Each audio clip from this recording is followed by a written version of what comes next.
Audio is hovering at minus 12 decibels. We're go. Ladies and gentlemen, President of America! Your campaign of terror, murder, mayhem will not be tolerated any longer. I'm a chicken hawk and you're my victim. Are you gonna come quiet or do I have to muss you up? We must also make a deal that allows Iran to thrive and prosper and take advantage of its enormous untapped potential. Iran has discovered a new oil field in the southwest of the country, which apparently has the potential to boost its reserves by about a third.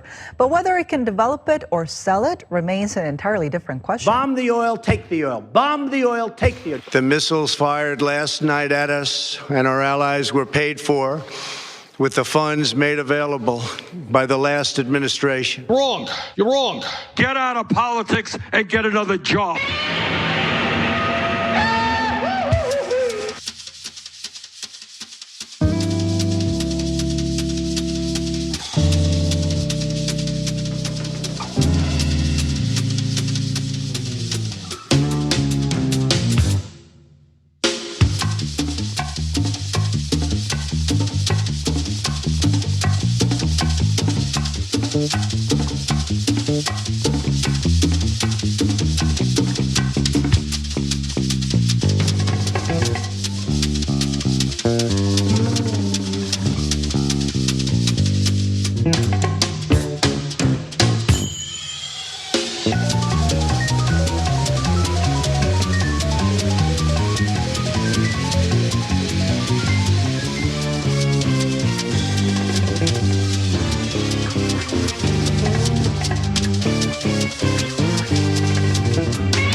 Welcome to the Young Turks. I'm Anna Kasparian, and John Iadarola joins us today in lieu of Cenk Uygur. He's going to be out quite a bit for very obvious reasons. He's running for Congress. Inability to do the job. Out of touch.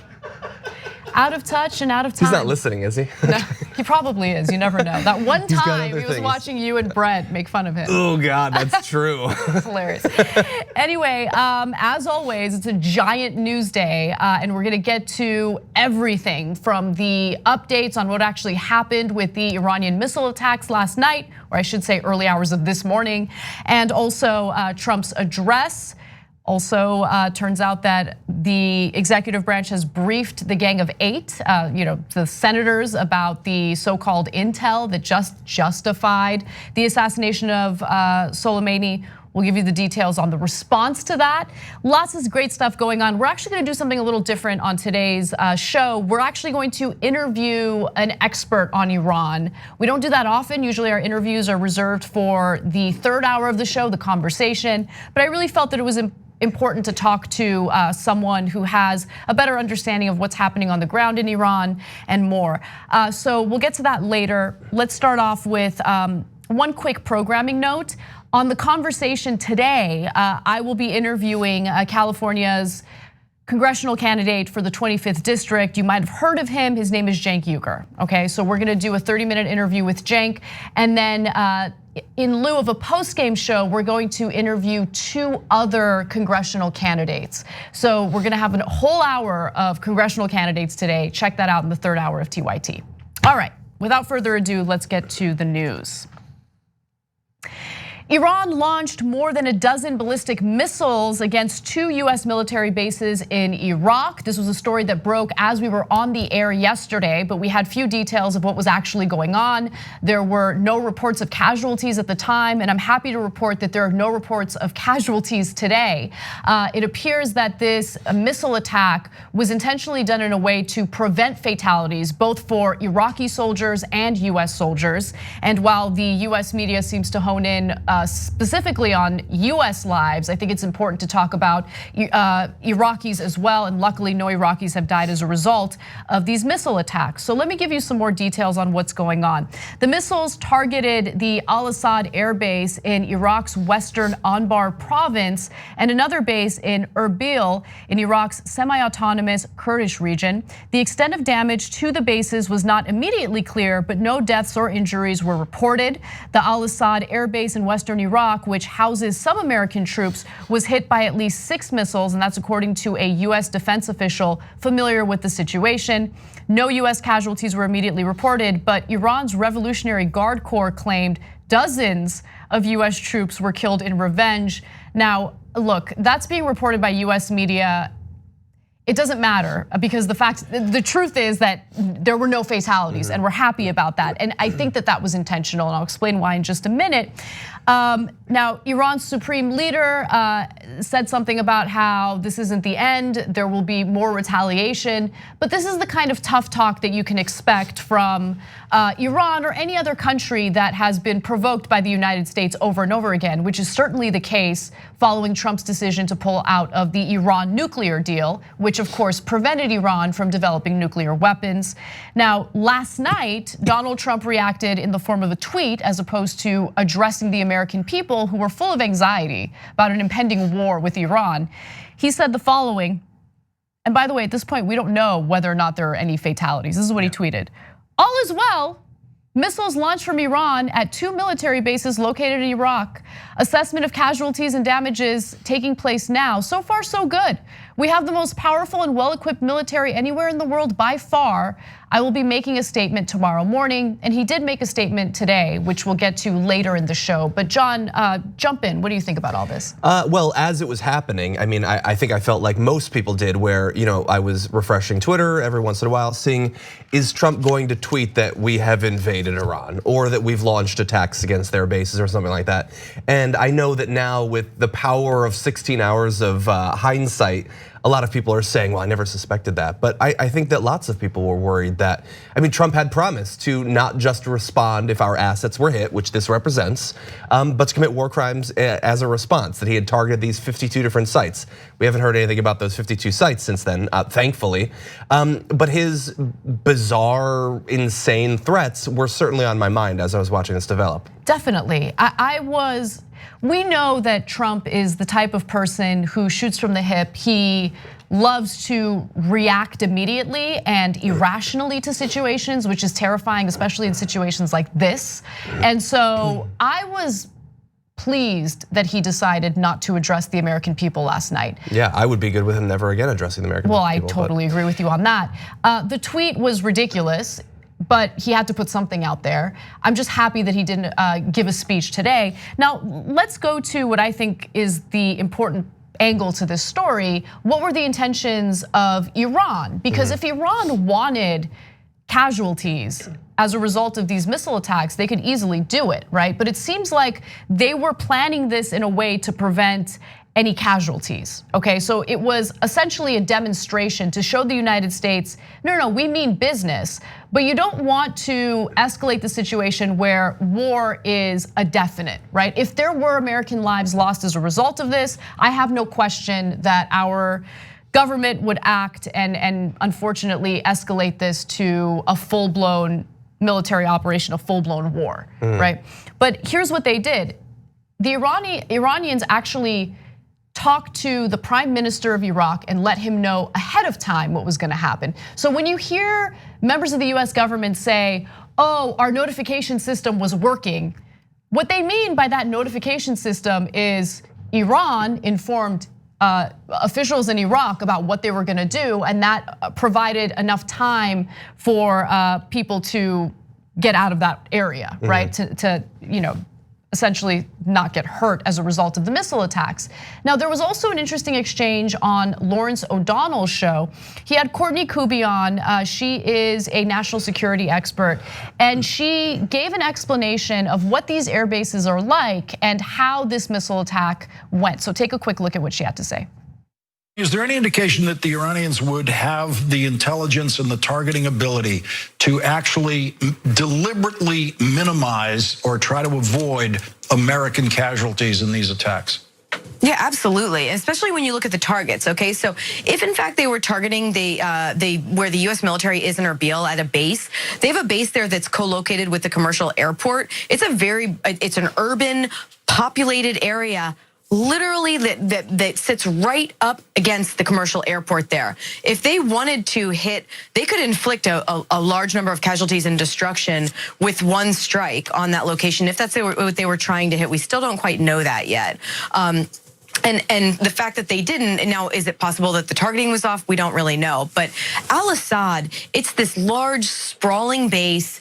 There's vast areas. I mean, it has a huge airfield there that really is desert and concrete.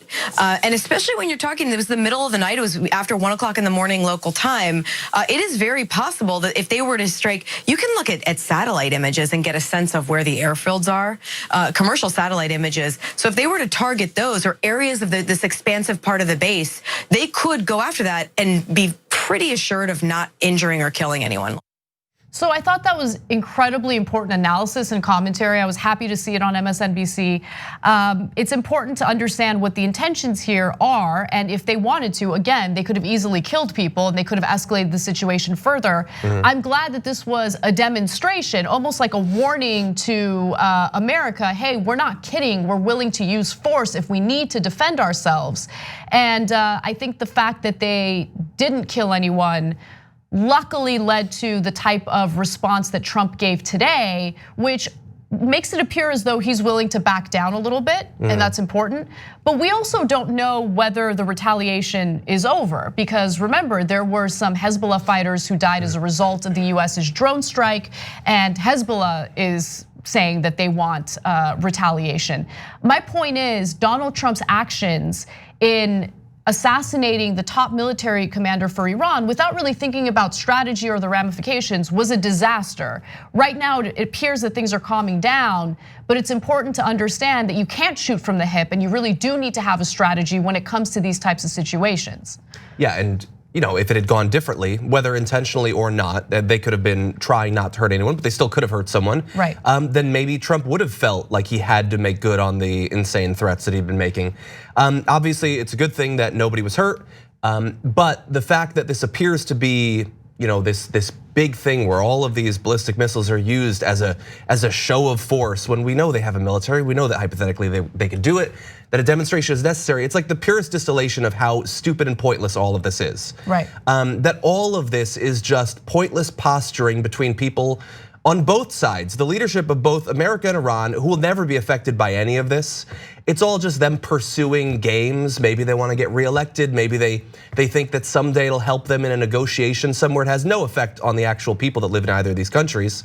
It's a huge waste of money, all of it. But this is the most obvious waste of money, that however much those missiles cost could have benefited the people of Iran if used in literally any other way, and vice versa. The military force necessary to occupy those bases in Iraq, that money could have been spent to benefit America or Iraq in virtually any other way.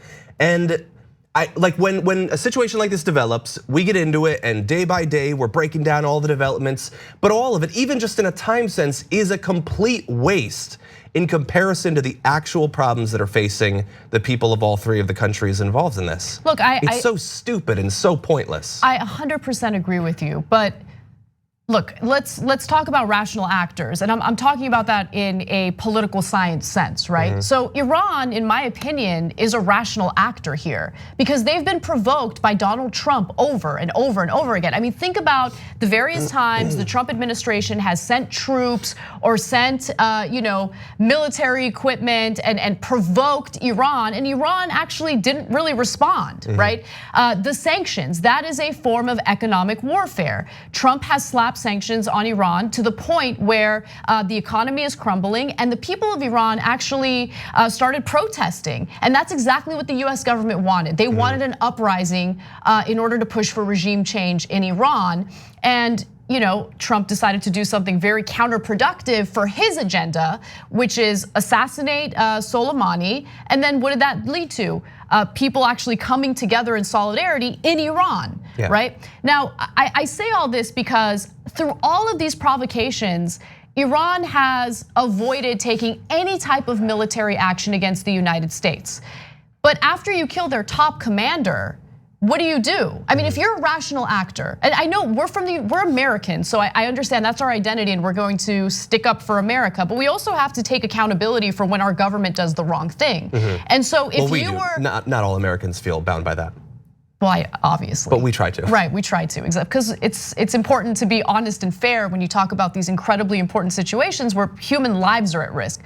But nonetheless, if you were part of the Iranian government and you keep getting provoked over and over again to the point where your top general is assassinated, sitting back and doing nothing is. When we were talking about what form retaliation could come in, some sort of strike, an obvious military action, that was a possibility, but it wasn't the most likely one. It certainly wasn't the only form that it could come in. And I think that there's still a huge possibility that the United States will be targeted by Iran through proxies. I mean, that's been happening already, but I think that there's now cybersecurity threats against the United States. These are all, again, consequences of the short-sightedness of the Trump administration. Donald Trump did not release a statement or a speech on the night that news broke, but he did give a speech today. And he appears to have backed down a little bit, which is good news. He gets credit for that because this situation could have escalated to a full-blown war. Now, the missile strikes did not lead to any casualties. No Iraqis or Americans were killed. However, Trump appears to take that into consideration in the statement that he gives. Take a look. As long as I'm president of the United States, Iran will never be allowed to have a nuclear weapon.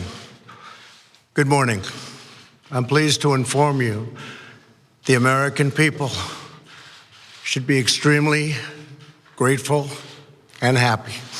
No Americans were harmed in last night's attack by the Iranian regime. We suffered no casualties. All of our soldiers are safe, and only minimal damage was sustained at our military bases. Our great American forces are prepared for anything.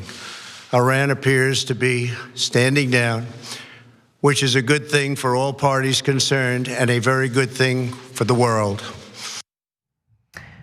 So that statement started off a little strange. In television news production, there's something known as a cold open, where you start off a segment with like a little tasty taste of what this entire story is about, right?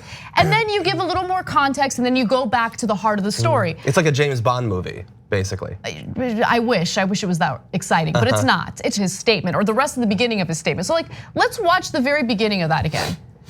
As long as I'm president of the United States, Iran will never be allowed to have a nuclear weapon.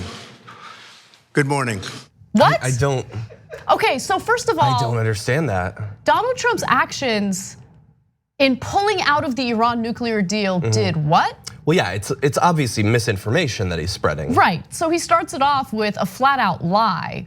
And it's ridiculous because had we remained in the Iran nuclear deal, which involved other countries like China, Russia, European countries, and also involved checks to ensure that they're not developing nuclear weapons, we would have a situation in which Iran were not developing nuclear weapons. In pulling out, Trump basically told them, yeah, go ahead, you can enrich your uranium as much as you want because we've pulled out and we've implemented these sanctions. So you have no reason to comply with this nuclear deal. But you wanna know something crazy? Iran continued complying with that nuclear deal for up to a year. And then the economic sanctions became so crippling to their economy that they decided, well, we have no choice at this point. We need to begin enriching our uranium again. That's exactly what they're doing. right now. Well, and we were talking about, rational actors. Why wouldn't they at that point? If they're gonna have the sanctions, why not enrich the uranium anyway?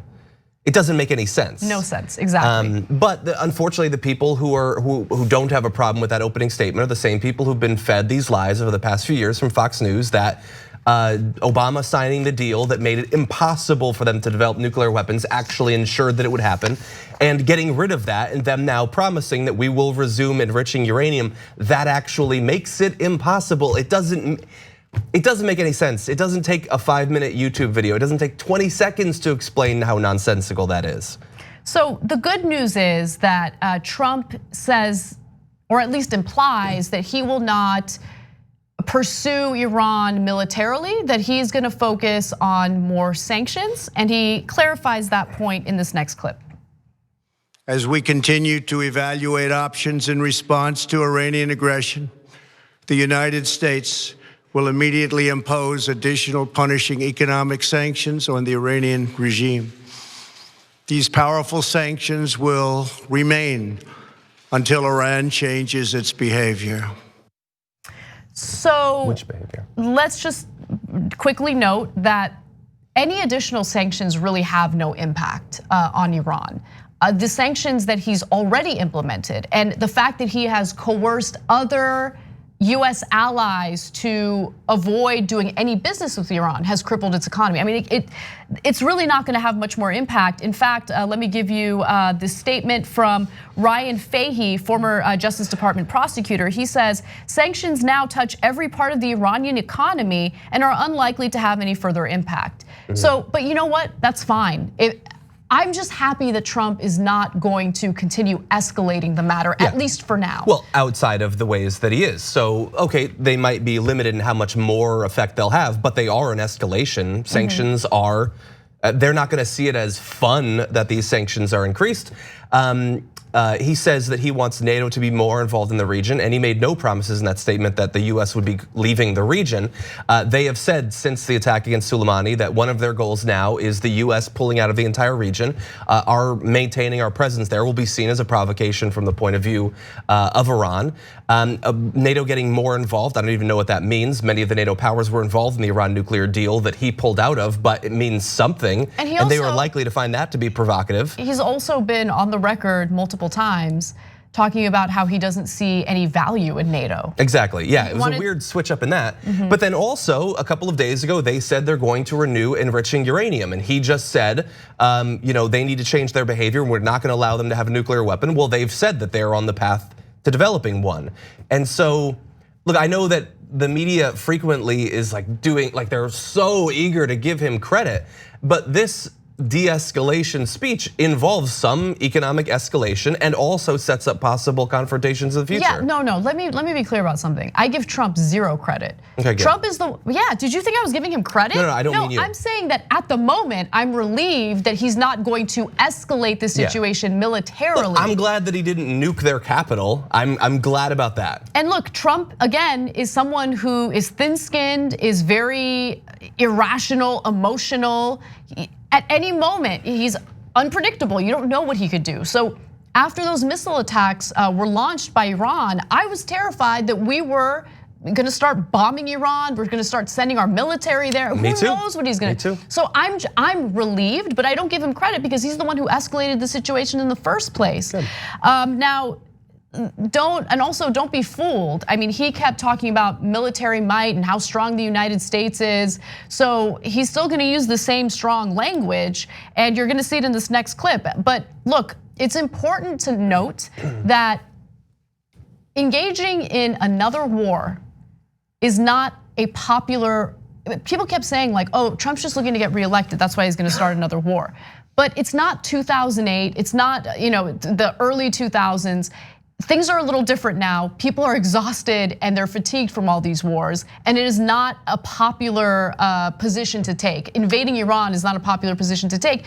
In fact, later in the show, we're gonna show you examples of Republican senators who came out, and senators other than Rand Paul, who came out against Donald Trump on this issue, aggressively so. So it's not a popular position to take, and that gives me a little hope. But there's no credit for Trump when it comes to that. Yeah. Trump is doing what he thinks is best for him and his re-election chances, and I think he realizes that his base isn't really interested in yet another war. With that said, though, here he is bragging about the US military. The American military has been completely rebuilt under my administration at a cost of $2.5 trillion. US armed forces are stronger than ever before. Our missiles are big, powerful, accurate, lethal, and fast. Under construction are many hypersonic missiles. The fact that we have this great military and equipment, however, does not mean we have to use it. We do not want to use it. American strength, both military and economic, is the best deterrent. Oh God, that was so weird. So look, this is the kind of stuff that you can expect from Trump, but later he almost pleaded with Iran to tone things down. It was almost like a peace plea. So that's a good sign. Again, he gets no credit for it. You don't get to stoke tensions and then brag about how you calm things down. You shouldn't have escalated the situation in the first place. But at least for this moment, and it could change in an hour, things do feel a little bit calmer. A little bit. Yeah. We'll see. That speech, if nothing else, should be a reminder to everyone listening of what an amazing amount of money we waste every single year on our military. The media should be full of, like, oh yeah, it's 2.5 trillion. So what have we gotten for that money? We get to occupy Iraq and bases that nobody even knew about before yesterday, to take out some terrorists that nobody even knew existed before yesterday, or not any of the regular people listening anyway. It's a complete waste of money. Yep. We could spend it on virtually anything else, and the American people would be far better off. And that should be discussed in the press. But other than independent media, you don't hear that discussion about how much of our resources get wasted on this weaponry, on the military, never on the troops. Right? We're not into giving troops decent pay for risking their lives for these nonsense endless wars, but we have no problem in paying these military contractors and weapons manufacturers untold billions of dollars each year just to continue this military industrial complex. But at least we talk about it, and at least for the moment, it seems like Trump is not going to further escalate the situation with Iran. But we'll keep you guys posted on that. In fact, we're gonna have an expert on Iran on this show a little later. So we'll ask her about that and more. In the meantime, though, we're gonna take a break. When we come back, there were elements of that speech that are worth making fun of, and we'll do that when we return.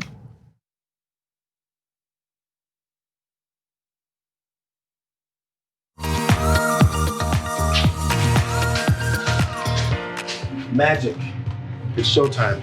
And say 45 minutes. I'm hosting today. Now I know what you're thinking, Jerry, your face is already perfect, but you know what? I still need to apply some makeup. I went through this process, right? A few years ago, when I realized that I was gonna have to wear makeup on the show. I had to go through like finding out what my undertones were. You guys know what those are?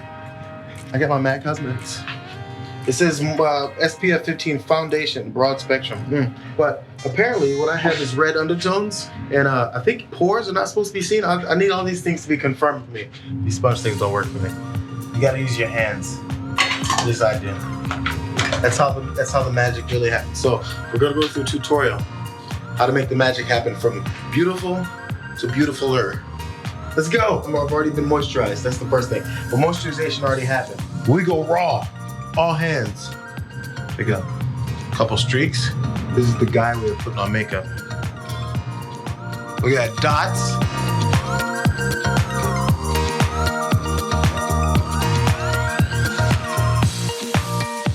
There's some shiny points that generally happen. First of all, here we go. You dust here. I'm putting way too much, but you dust. Oh, get the excess off. You don't want chunky powder. There's like a T-zone, I think, right? Mine is a double T-zone. Because I went middle and another cross. Make sure your nose isn't all shiny. People get on you for it. They'll say, that's not a good point you made on there, JR. Your nose is shiny. You guys are picky like that sometimes. I think that's about it, fellas and ladies. See you guys next time. Bitsies.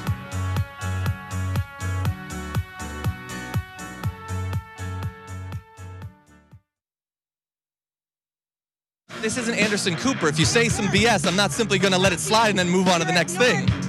This is what the establishment does not understand about politics. You can change the conversation. This is my place in that broader revolution. We first have to fight to prove that we are human. We then have to fight for our freedom. Then we fight for our equality. And now we are fighting for our survival because your militarized police force thinks it's okay to shoot us at any point in time. Look at what's happening in society today, and it's hard not to think about what was going on in the 50s and 60s. We're all out here. Everybody that cares about where this country's going, we're out here. We are gonna win this fight. We are gonna transform this country. Whoever wins this primary wins the seat. We just took down one of the top establishment Democrats in the country. Down goes Crowley! Down goes Crowley! This is the beginning. What do we got? We got TYT in the house.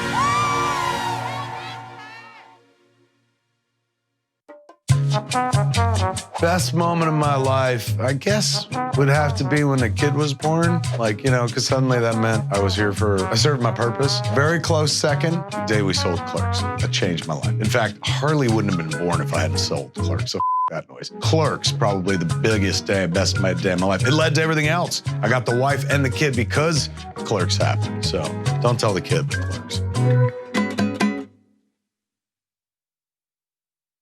Our teachers are suffering, and we won't even cut 10% of the money going to military contract. The cost of one modern heavy bomber is this: a modern brick school in more than 30 cities. A tiny sliver of the defense budget would pay for 395,000 teachers. We're talking about the future of the country. We're talking about the nation's youth and making sure that we are competitive globally. And the only way to do that is to make sure that we provide quality education for our young people.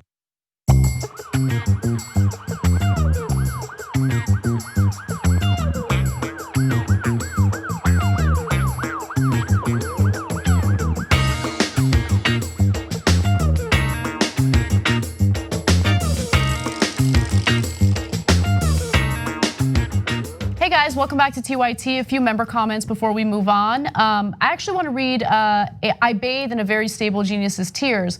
When a child throws a tantrum, the parent shouldn't throw a tantrum in return. Iran seems to be the adult in the room right now. I agree with you, and I don't think that Iran threw a tantrum in return. I think Iran could have thrown a tantrum in return and actually killed people. And look, think about it. Their top military commander, right? Not a good guy, we all know that, we all acknowledge that. But you have to think in terms of like what you would do if a sovereign country took out our top military commander. Yeah. In another sovereign country, by the way. And then think about the pressure that they're gonna face. I mean, suppose if he was as popular as the funeral footage seems to imply, and all of those people find out that their retaliatory strike did no damage, is there going to continue to be pressure on them to do more? And so if they don't do any more, then that is a good sign. It shows that they're willing to push back against popular pressure to not escalate the military conflict. And Debbie Bernie 2020 writes in and says on TYT Live, oh, thank God, I thought we were gonna have to keep watching clips and not pretend he's not the weirdest dude, and the sniffing, I can't. So yeah, we're gonna now talk about, I had to like take out this part of the conversation as a separate discussion. So let's get to it. Donald Trump, possibly on Adderall. Like this, so I said possibly, Can't get in trouble, she said possibly. On Twitter today, there were 3 words trending: Adderall, Sudafed, and teleprompter, and it was in response to Donald Trump's address of what happened with the Iranian missile strikes against US bases in Iraq. Now, we're gonna show you some videos that might show you why these words were trending. Let's start off with the first one. The civilized world must send a clear and unified message to the Iranian regime. Your campaign of terror, murder, mayhem will not be tolerated any longer. It will not be allowed to go forward. Listen, sometimes when you're speaking quickly, and I know that it happens to me on the show often, I wanna get, especially when Cenk is here, I wanna get my point out as quickly as possible so I can get the point out. So that he won't take over and never stop. Okay, I don't want to throw him under a bus right now, but yes, I feel this like urgency to like hurry up and finish my point. And when I do that sometimes, I'll slur a word accidentally, but I'll keep going, right? Trump is a little different though, because he's reading a prompter. It's clear he's reading a prompter. And he struggled. Tolerated wasn't the only word he struggled with. He struggled through the entirety of that statement, that speech, and it seemed very strange to me. Look, Adderall was trending. I'm not saying he was on Adderall, but his mouth is always dry when he gives these types of speeches. He slurs his words. And then there was one other noticeable aspect of his performance, I guess you could say, that I wanted to draw some attention to. So let's look at the next video. Over the last 3 years, under my leadership, our economy is stronger than ever before, and America has achieved energy independence. These historic accomplishments change our strategic priorities. These are accomplishments that nobody thought were possible. And options in the Middle East became available. We are now the #1 producer of oil and natural gas anywhere in the world. We are independent, and we do not need Middle East oil. Okay, listen, the substance of that is irrelevant at the moment, okay? First of all, no, I guess I am gonna comment on what he had to say. Matters the substance matters, but like- He was full of lies. It was full of lies, and remember, he moved US troops away from northern Syria and then gave a press conference to assure everyone that the troops were guarding the oil in Syria. So when he talks about how the United States doesn't care about the oil, it's so ridiculous because many of our actions in the Middle East have to do with oil. So it's just such a ridiculous statement to make. You mean democracy? Yeah, and his love for, we love the idea of spreading democracy. He loves crude democracy. We should start here in the United States, where our democracy is single-handedly being dismantled by the Trump administration. Yeah. But nonetheless, let's talk about the heavy breathing. Like the thing is, I'm sick right now, so I'm breathing in a weird way. And this whole show, I've been trying not to cough. And I like to think I've come off as less weird than him. Is he sick? I assume, look, I saw the stuff that was trending. I don't necessarily believe any of that stuff. That was weird. But anyway. No, but what's going on? What's going on? Is one of the generals wearing like a mohair sweater or something? Why is he sniffing in such a weird Seinfeld reference? Anyway, yeah, it's obviously weird. I just assume that his mouth is like he's got dentures and he's falling apart mentally and physically. I chalk it up to just that. Okay, all right, well. But I do have a problem with for one thing, I don't even want America to be the #1 fossil fuel exporter. I think that that's horrible.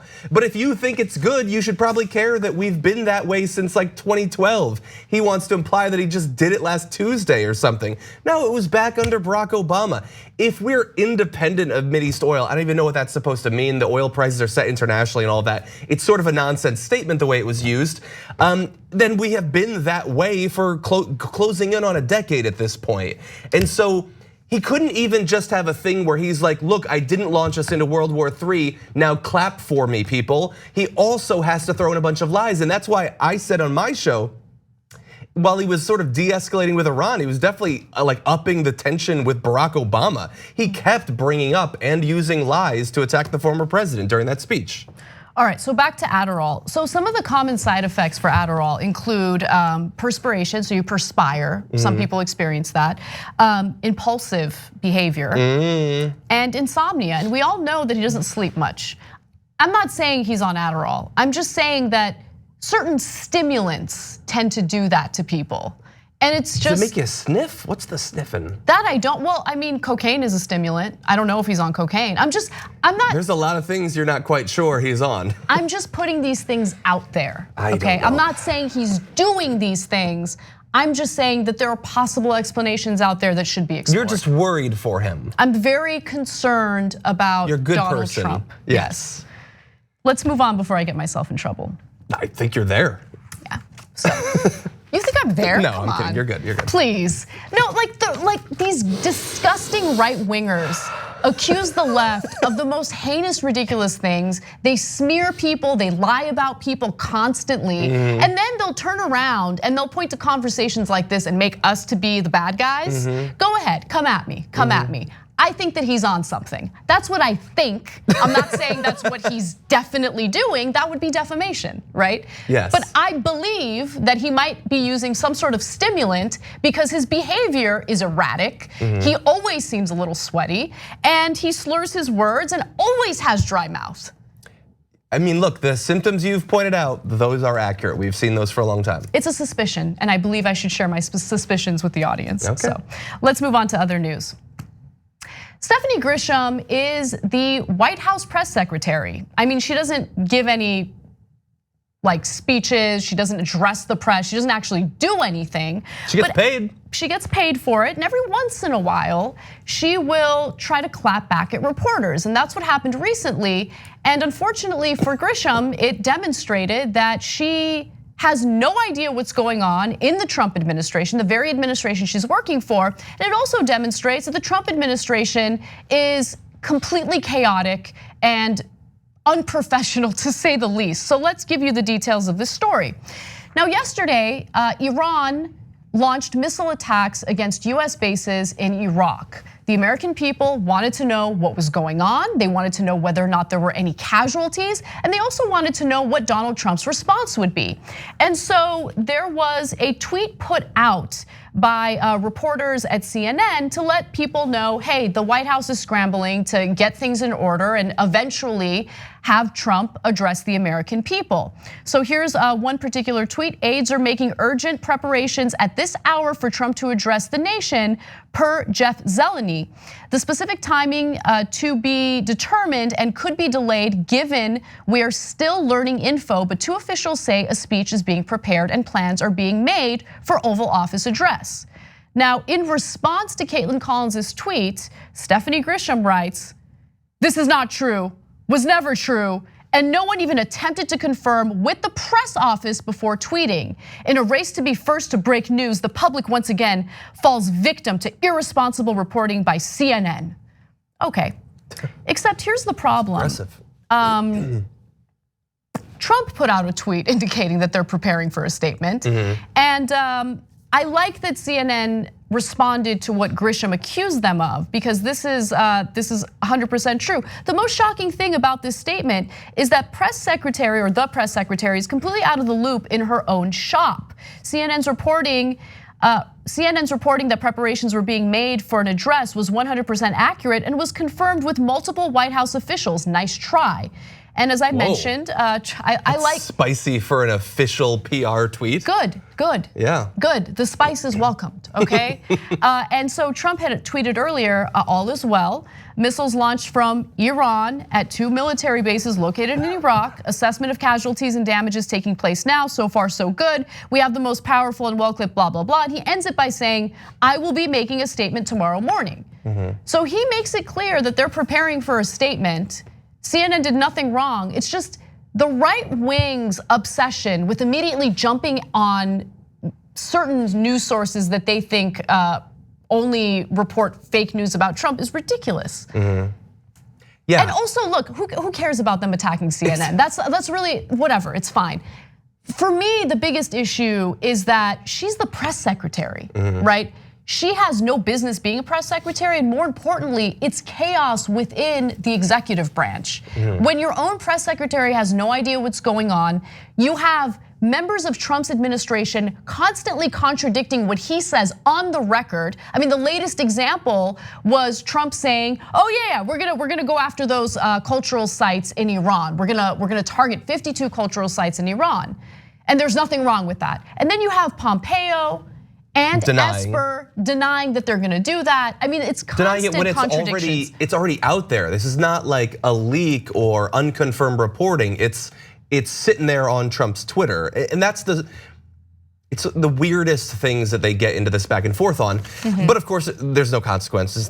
I feel like I say that constantly. Like what is she gonna be demoted? Is she gonna be censured for this? Like, she doesn't care at all. It doesn't matter.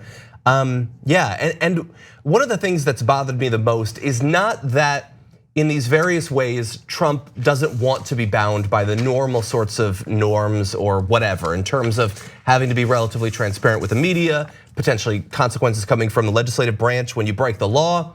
It's that as he shows that he will not be bound by these things, that they can just get rid of the press conferences, not do them anymore, ignore impeachment, set up a sham trial, all of that, that more people aren't like outraged by the fact that we have a president who doesn't feel bound by literally anything.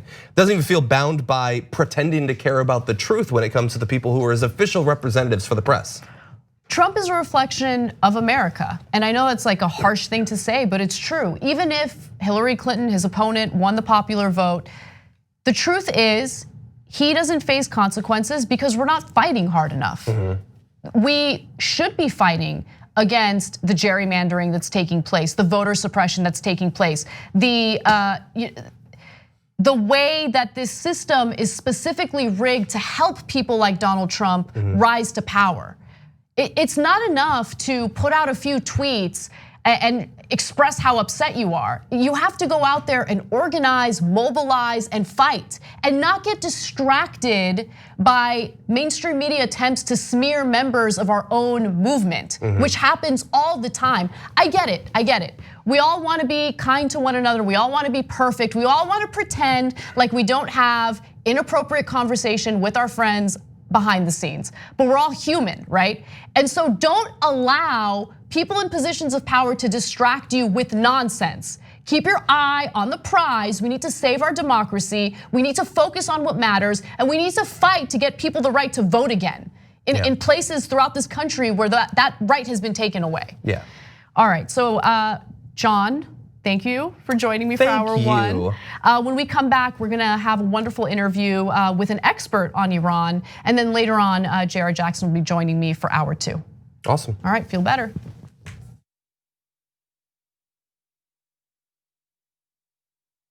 From this day forward, a new vision will govern our land. From this day forward, it's going to be only America first. America first. Yes, President Donald Trump has made life hell. Everything is always about race because the sitting president, known for his trigger Twitter fingers, somehow kept it tight-lipped over the Nazis who returned to Charlottesville last week.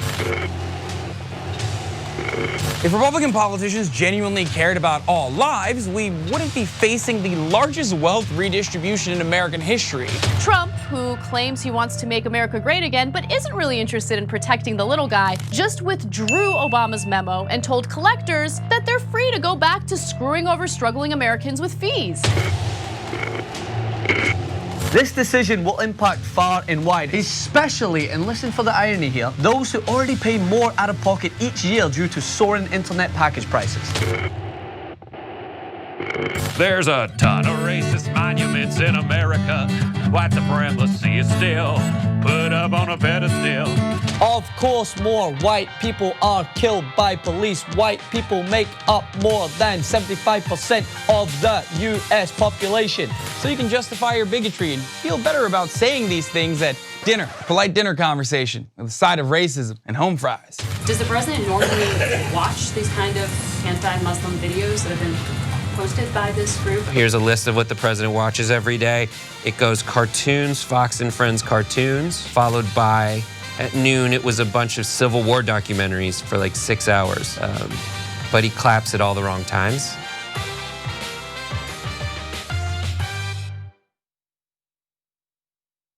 My name is Jamal Bowman, and this is The Road to Revolution. If Medicare for All and free college and trade schools and increasing funding in education and restoring our prison system, which is broken and torturous, and immigration rights and having love for all humanity makes me a socialist, and I'm a socialist. Going against Elliot Engel, he's been there 30 years. He's not turning out the vote. It's time for new leadership. It's time for a new vision. Peace and love to the district, peace and love to the country, peace and love to the world. I challenge any congressperson to come to the Bronx and run a middle school effectively. Educators have a unique perspective. I mean, we work daily with the people of this country, regardless of their background, regardless of their race, ethnicity, class, religion. The majority of the American people agree with progressive policies. So it's more about having candidates and elected officials who the people can believe in. And I am Jamal Bowman over here, so hello, good morning, good morning. I just shot a clip. It's time sensitive and it needs to be edited right now. Did anybody call for an editor?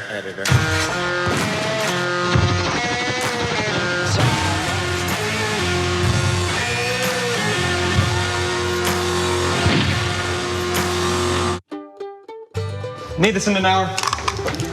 But you're an editor too.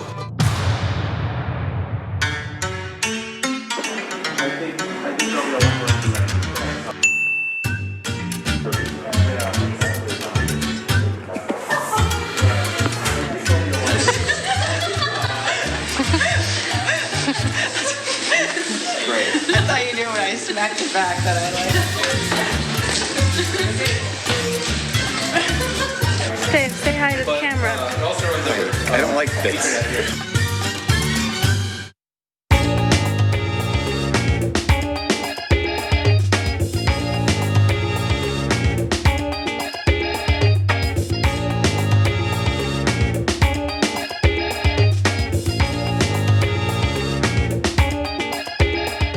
Welcome back to TYT. I'm Anna Kasparian, and we're about to do something a little different during the main show. We're actually going to have on an expert to help us dissect and discuss the situation with Iran. Joining us now is Negar Mortazavi, who is a diplomatic correspondent for The Independent. I actually learned about you by watching Democracy Now!, and I'm grateful that you took the time to join us today. Thank you, Negar.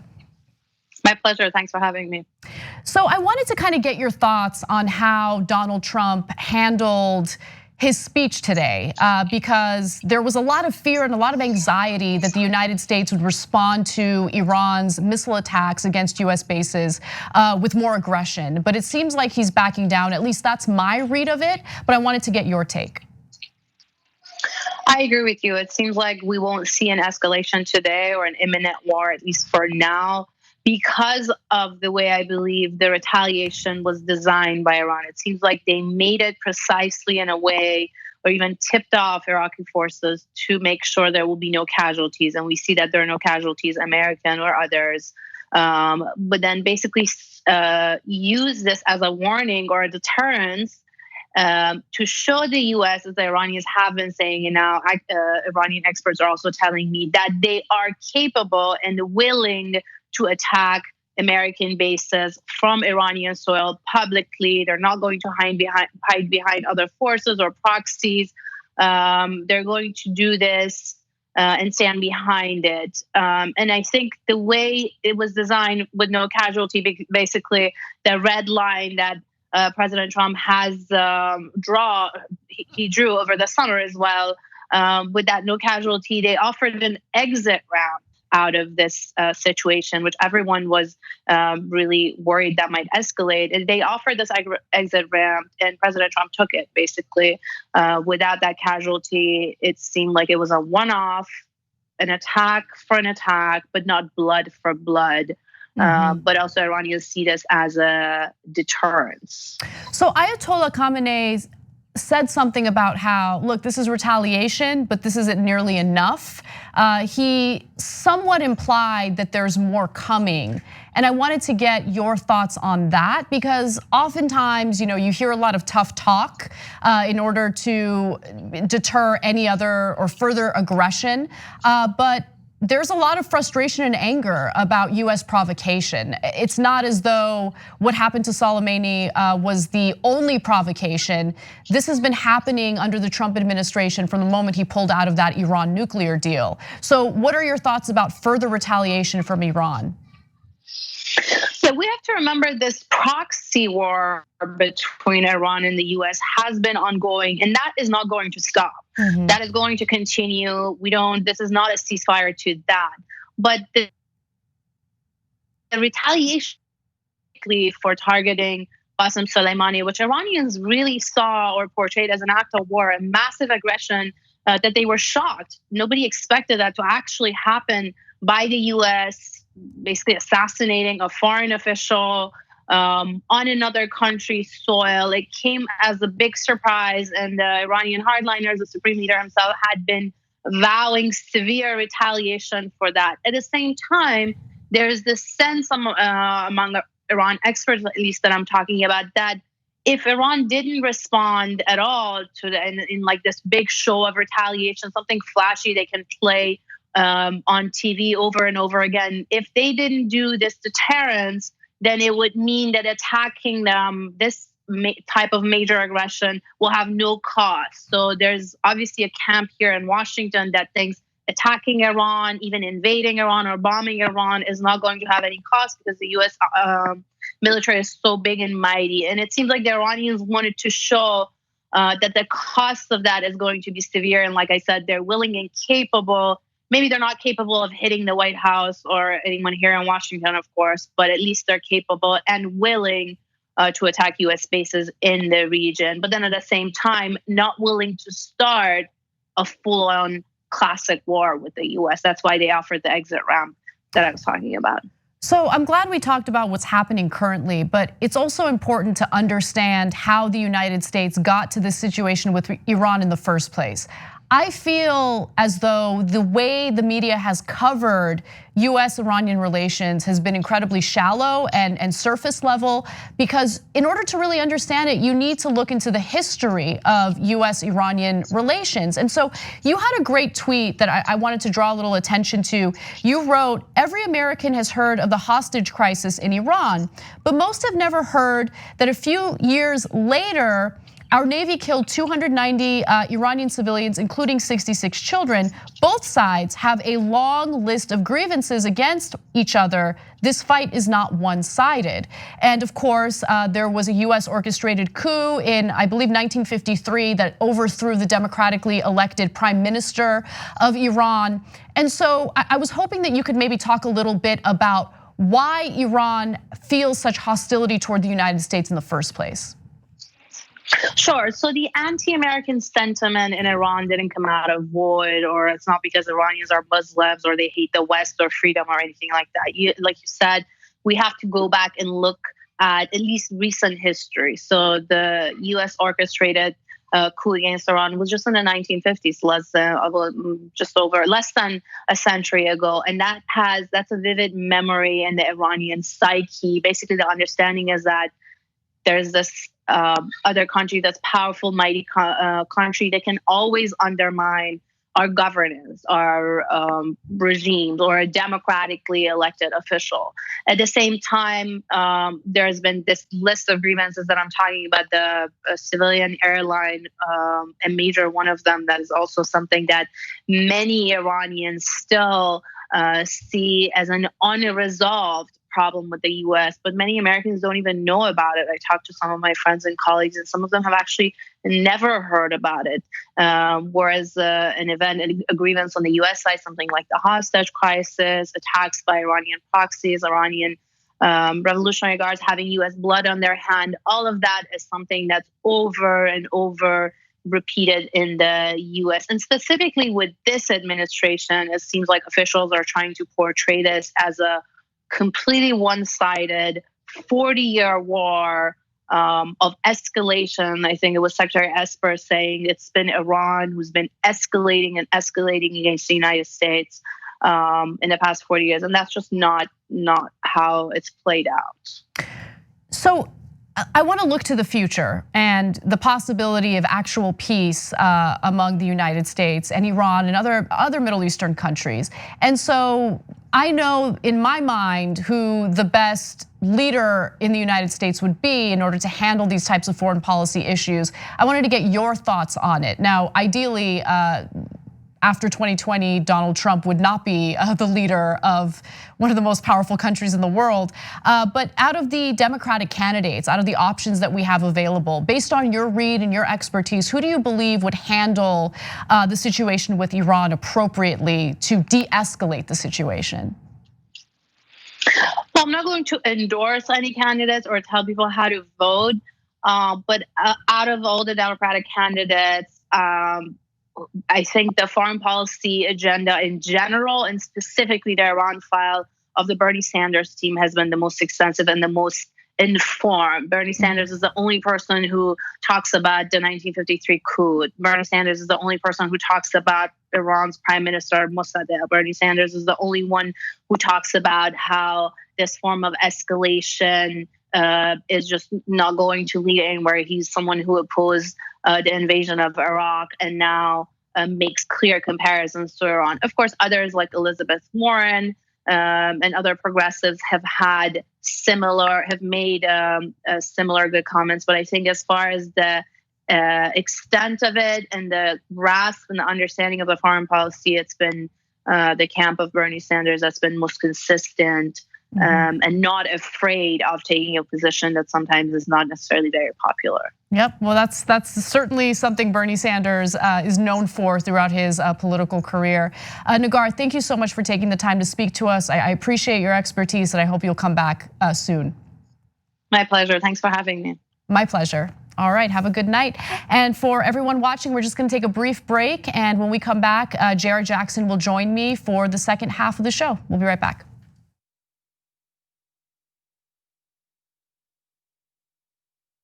I'm Cenk Uygur. I'm Cenk Uygur. Of the Young Turks. Of the Young Turks. We're here at Occupy Oakland. Yesterday, there were peaceful marches from City Hall to the port. Young Turks was lucky enough to go to a campaign rally for Bernie Sanders.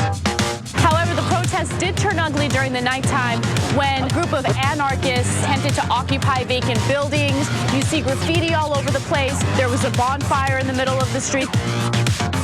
Welcome to the Young Turks, fourth day on Occupy Wall Street. So we just did a tour of the whole Occupy Wall Street compound / town here. The protests are gaining some traction. All right, I watch this show all the time. Thank you and love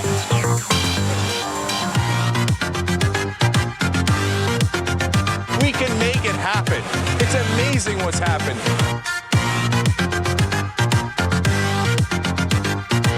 Show me what democracy looks like.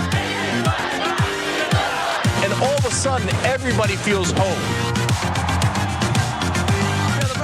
There is hope. There is hope. We can fight back. We can fight back. We will fight back. We will fight back. And we will win. And we will win.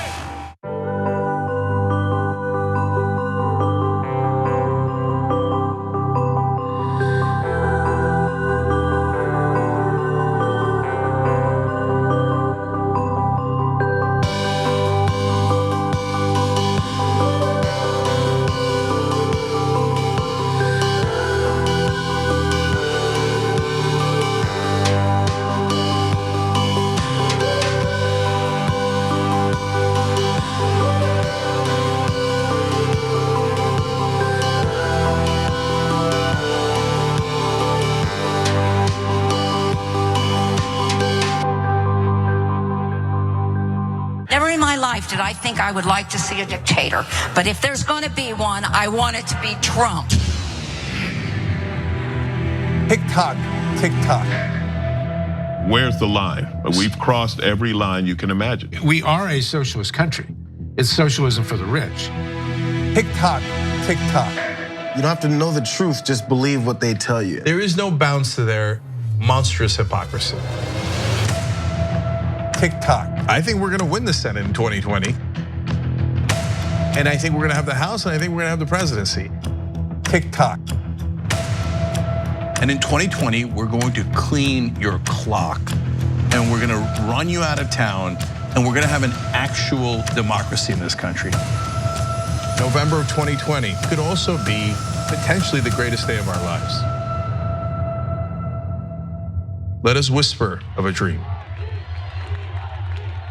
With Doe, you can turn your passions into potential investment opportunities. Whether it's cannabis, fashion, travel, video games, or anything in between, you tell them what you're interested in, and they'll help you uncover the investment potential. Doe provides your daily one-stop investment shop with lists of companies that relate to your personal interests, relevant news, and your favorite stocks and videos that unpack today's money-moving headlines in under 3 minutes. Go to doe.com/TYT. Today, a terrible day for the internet, a terrible day for America. The internet as we know it is not going to exist anymore. A real dark day for information, and yet another way that they're bleeding out the democracy. We're now going to have these gatekeepers of information deciding what we can and can't see, and that's what scares me the most. Whether you're conservative or progressive or anywhere in the middle, this is the one thing we should all agree to. Protect the internet, because the establishment is coming for it. Don't let them destroy the internet.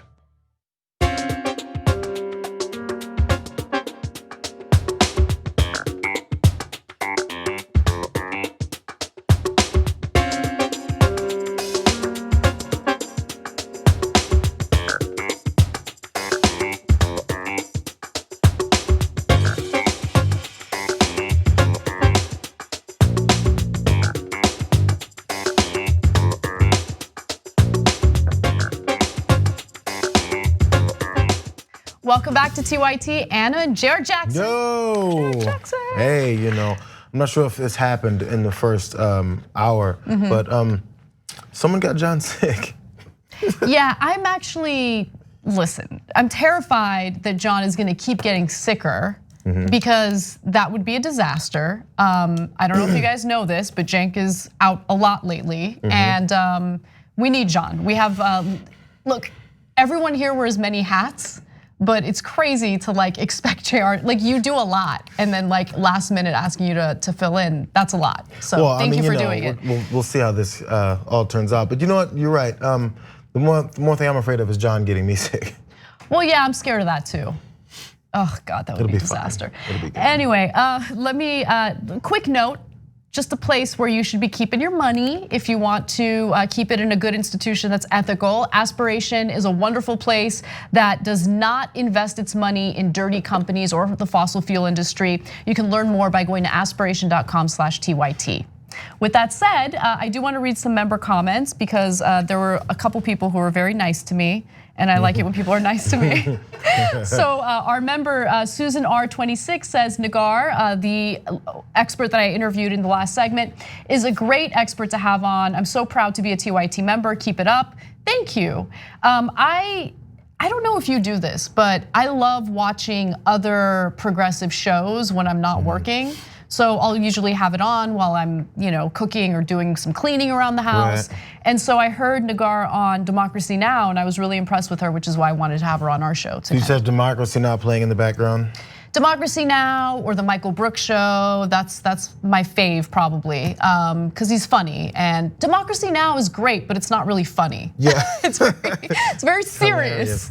So when I want to put my, thinking cap on, Democracy Now. When I want a little bit of entertainment along with hardcore foreign policy analysis and history analysis, Michael Brooks. My God. Yeah. My go-to is Family Guy and ESPN. Oh, don't get it twisted, I love Family Guy. I love Family Guy. All right, so let me read one comment from the TYT Live section. Mrs. Heisenburn says, Anna, your honesty and sharing your opinion is why I'm a member and why the Young Turks is real and why I don't watch mainstream media. Thank you so much. And there was one other member comment, Jason. He was totally reading that for the first time. That's a comment about Trump's speech performance. And yeah, he was definitely reading that teleprompter for the first time. Use the term reading very loosely. He was reading it. So bad. Yeah. Oh. All right, well, let's get to some more news. And this is an important story because it shows you that things are a little different today versus in the lead up to the Iraq War. Right. Ever since Donald Trump made the decision to assassinate Qasem Soleimani, the top general for the Iranian military, we've been hearing over and over again that our intelligence agencies found information indicating that Soleimani was an imminent threat and he needed to be taken out immediately. Now, in order for the executive branch to justify taking the type of action that it did without any congressional authorization, they need to prove that there was an imminent threat. And so keep in mind that the assassination happened last week. It wasn't until today that the Gang of Eight, the senators who should have been briefed on this from the very beginning, finally did get briefed on this. And so the reaction from many of the senators was not good, very bad, Okay, so let's actually go to what I thought was the most shocking reaction. This is Republican Senator Mike Lee. Now, I find this insulting and demeaning, not personally, but to the office that each of the 100 senators in this building happens to hold. I find it insulting and I find it demeaning to the Constitution of the United States, to which we've all sworn an oath. It is, after all, the prerogative of the legislative branch to declare war. Article 1, Section 8 makes that very clear. Alexander Hamilton in Federalist Number 69 made clear that this was a sharp contrast from the form of government that we had prior to the Revolution, a form of government in which the executive, the king, had the power to take us to war. He did not need the parliament to weigh in on it, to support it. That was the parliament's job after the fact, after we had gone into war. This, Hamilton explained in Federalist 69, is exactly the reason why this power was put in Article 1, Section 8, in the branch of government most accountable to the people at the most regular intervals. When we send our brave soldiers, sailors, airmen, and Marines. Or we'll continue to monitor this. Every senator is coming out now and giving their take on all of this. We have a Republican senator who's saying things against the president and how he assassinated the top commander of Iran. We got to move on. We're going to talk about something else. I had to include that cutaway because it was so obvious that they did not want to hear what Senator Mike Lee, a Republican, had to say about this ridiculous briefing where it was abundantly clear that they did not have the intel that they kept citing as justification for taking out Iran's military general. So continue with the Fox News thing. They thought they had a sure thing. There's a normal thing where like all these Republicans have always been on board with everything that has been said, so we're gonna go ahead and go live. It's not even a risk. We don't know what he's gonna say, but it's gonna be something that's fine. First of all, because of course, the Trump administration and their advisors gave us all this information that's gonna give us an airtight reasoning behind their attack. And then also, if they didn't, Mike Lee's gonna fall in line. He's a Republican from Utah, right? First of all, the problem is that they believed that that would happen. And what's actually, I don't know if it's more surprising or sad, but that Mike Lee, he was flabbergasted. He's like, I can't believe they would come into this meeting supposed to be briefing me on information of why they did it, and they lied. They've been lying for days. Can you believe he used the words insulting, demeaning?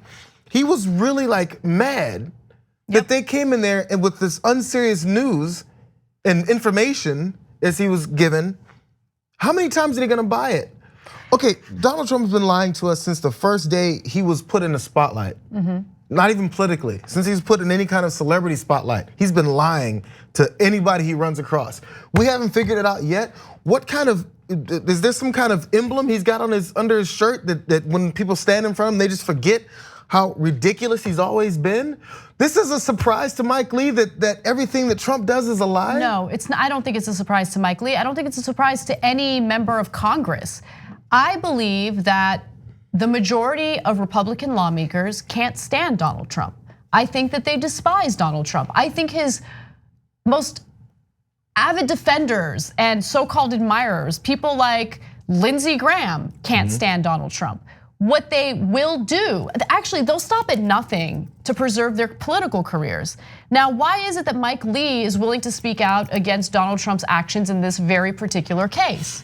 Because engaging in another endless war is not a popular position for Democrats or Republicans. Trump's base partly voted for him because he ran a campaign mocking the lawmakers who voted in favor of the war in Iraq.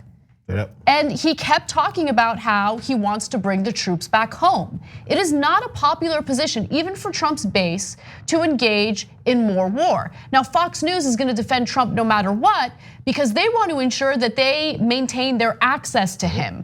And they're probably also auditioning for possible Trump administration jobs in the future, especially considering how much turnover there is as the White House turns.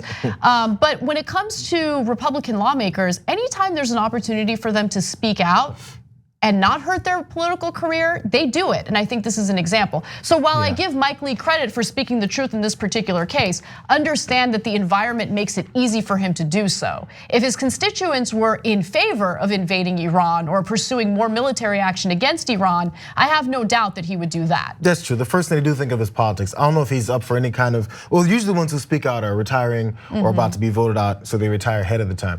I don't think he's in that vulnerable position, because the assumption is, hey, even if it doesn't make any sense, hey, Donald Trump's base is gonna be within my district in some kind of way, or in my state in some kind of way, so I have to go and fall in line. That's the Marco Rubio and Lindsey Graham approach, I believe. Right. Maybe Mike Lee is in more trouble than we thought. So let's take a look at one other video. Again, this features Mike Lee, and then after we wrap up what he has to say, I'll give you some of the statements from Democrats. Was saying this to you, that you should debate this? Was it all of them? Was it a specific cabinet member or agency director? You know, before I comment on that publicly, I'd really like to have a conversation with the president so I can make him aware of what we were told and by whom. But I will say that the messages we received didn't get any pushback internally from the briefers. What we were told over and over again was, look, this action was necessary. This was a bad guy. We had to do it. And we can't have division. We can't have dissension within our ranks, within our government, or else it sends the wrong signal to the Iranians. And I think that's completely wrong. They were asked repeatedly, what, if anything, would trigger the need for the administration to come back to Congress for a declaration of war or an authorization for the use of military force. At one point, I believe one of the briefers said something along the lines of, I'm sure we could think of something. But they struggled to identify anything. Strong statements. And look, unfortunately, it carries more weight when a Republican says this during the Trump administration. But I'm glad that he's saying it, and I'm glad that Rand Paul isn't the only Republican senator who's willing to call Trump out on the lies here. And it's important to learn lessons from history, including recent history. What happened in Afghanistan? I mean, the Afghanistan papers, the Washington Post, we've given them a lot of credit for their reporting in that story. It was clear that winning the war in Afghanistan was impossible. They knew it, but they pursued it anyway. I think they pursued it specifically because it would be an endless war. But look, we also have some Democrats who spoke out against this. Let me note that the New York Times reported the following: the administration's formal notification to Congress, which remains classified, provided no information on future threats or the so-called imminent attack. Officials who have read it said. Several said it was improperly classified, and Senator Richard Blumenthal, Democrat of Connecticut, called it vague and unacceptably unspecific. Lawmakers pressed for more answers at an intelligence briefing by administration officials, and as we know, they have not received the type of information that would make it abundantly clear that there was an imminent threat posed by Soleimani. I'm not sure if this is gonna continue to get pushed, but if there's something like this happens, where we've been hearing about it for days, and he keeps holding on and waiting for it, specifically Mike Pompeo, hey, I can't tell you everything now, and also the Fox and Friends folks in the morning, hey, why don't we just go lock and step with whatever they're saying before they tell us anything? Well, they tried telling Mike Lee something. So now the reason why you don't wanna have any dissension is because then the opposing party will then jump on it, which they won't, and say, hey, you know, your Senator Mike Lee said it was a pile of garbage that you tried to deliver to him, and he's frustrated by what you were doing. This needs to be asked over and over and over again. I am worried it's going to be cut off just like what Neil Cavuto did. Moving on, because we just want to cover up the reality of what's happening. By the way, also, whenever you're criticizing this president and you're a Republican, you have to make sure that you detach him from the craziness that you just heard. So in the middle of that, he also said, Mike Lee said, I'm gonna have to talk to the president first. He had a moment of clarity, clarity to say, oh man, I'm going too far ahead of this. They might get me for this. I'm gonna tell the president about the BS I keep hearing. Do you think that Trump doesn't know that they're delivering you garbage? What, you're gonna talk to Trump and he goes, I can't believe that, Mike. You mean they're not giving you real information about what I've heard? Are they lying to you? But he knows that. He just has to make sure he separates Trump from these advisors or these, I don't know who these folks are, You're supposed to provide information. He's supposed to detach him from it so he can provide some cover from Trump, even though he knows he's a part of it. Look, we all know what the truth is. We knew it from the moment Mike Pompeo went on the Sunday morning, news shows and failed to answer a single question about the intel, got noticeably uncomfortable and sweaty every time someone asked him about the intel. We also knew it when General Mike Milley from the Joint Chiefs of Staff said the following. We read this quote to you yesterday. I want to read it again. This is what he said about the so-called imminent threat posed by Soleimani. Did it exactly say who, what, when, where? No, but he was planning, coordinating, and synchronizing significant combat operations against US military forces in the region, and it was imminent. Okay, let's stop for a second. Imminent means that you know the details. Like imminent is, I'm gonna show up to your house at 5:30 p.m. with a gun and shoot you in the head while you're asleep in your room. That is an imminent threat. That is a specific threat, right? That's when you know what the who, what, where, when is. And in this case, starting off your statement by saying, did it exactly say who, what, when, where? No, that indicates that it was not an imminent threat. And when the talking point goes to which all of them said, hey, you know what this guy's done in the past? In 2013 he did this, in 2011 he did this, in 2015 he did that, and in 2017 he did that. None of that has to do with right now, because the natural follow-up question is, okay, yeah, he did all those things and cool, and it's sad that we have to say this. No one is defending his previous actions. No one is defending his previous actions. Maybe we should say that 7 times before every time. I'm defending one of his previous actions. I'm defending Soleimani's actions in working with Iraq and the United States to defeat ISIS in Iraq. That was part of the Was he a bad guy when the United States was working with him to defeat ISIS? So look, these situations are complicated and nuanced. It's not good enough to point to someone and say, he's a bad guy, right? It's not enough to go out there and assassinate him. You got to think about what type of relationship you really have, the nuances of that relationship, and more importantly, what the ramifications are of the action that you're thinking of taking. Okay, so I just wanted. You can go after a lot of bad guys, yeah. And then you can. So then, what made this happen right now? That's what they don't have. There's plenty of bad guys to go and murder across the world. Take part in all of it, but we have to say this is about to happen right now. The reason why we're doing it because there's going to be consequences, and that's what wasn't thought through. So whenever you don't think through the first action, you definitely don't think through the explanation. Or in the case of Donald Trump, you don't think through anything. I want to read a few member comments from Sheikh Buttigieg. Fox, a Republican who makes sense and knows the Constitution. Quick, cut the feed. Members are awesome. They help to keep this show afloat. If you're interested in becoming a member, go to tyt.com/join. But you're absolutely right. As soon as there is any type of honesty or a real statement given by a Republican lawmaker, get off it, get off it. We can't have it. All right, we got to take a break. When we come back, I'm going to do a little bit more media analysis with JR. We're going to talk about how all these people with ties to the military-industrial complex, like they're getting paid, they're making money, and then they go on cable news shows and share their opinions on foreign policy without ever disclosing what their financial ties are. We're gonna talk about that and more when we return.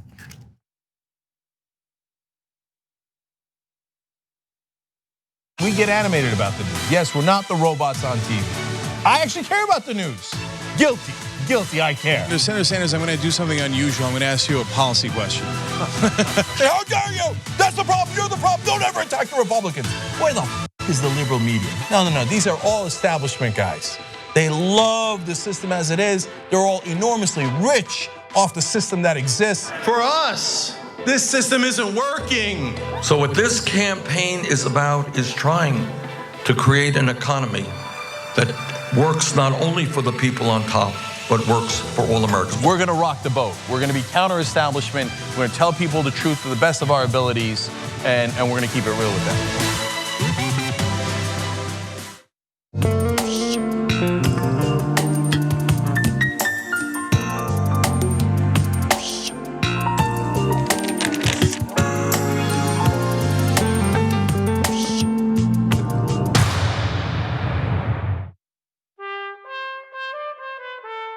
It's winter, and it's cold this time of year, isn't it? Well, it might feel chilly, and the wind might bite at your nose. Maybe you want to snuggle up with a hot chocolate or wrap up warm and wear your biggest coat. But in the grand scheme of things, our earth is too hot, and it's getting even hotter. Our seasons are getting confused. Lots of birds are nesting earlier, and spring flowers are coming out too soon. This is what climate change looks like. It's affecting so many of the things we love, both here in our own backyards and around the world. But we have hope because we know that together we can protect them if we act now and everyone does their bit. So this Christmas, give a gift of love and show the world you care. How in the world are you going to get the right to vote if you don't already have the right to vote? That's impossible. Reason they tell you things are impossible is because they don't want you to try. It only took 7 years for them to get an amendment to get a right to vote. Does this result in millions upon millions of Americans losing their coverage? And we've been waiting to find out, and now we know, yes, it will cut millions.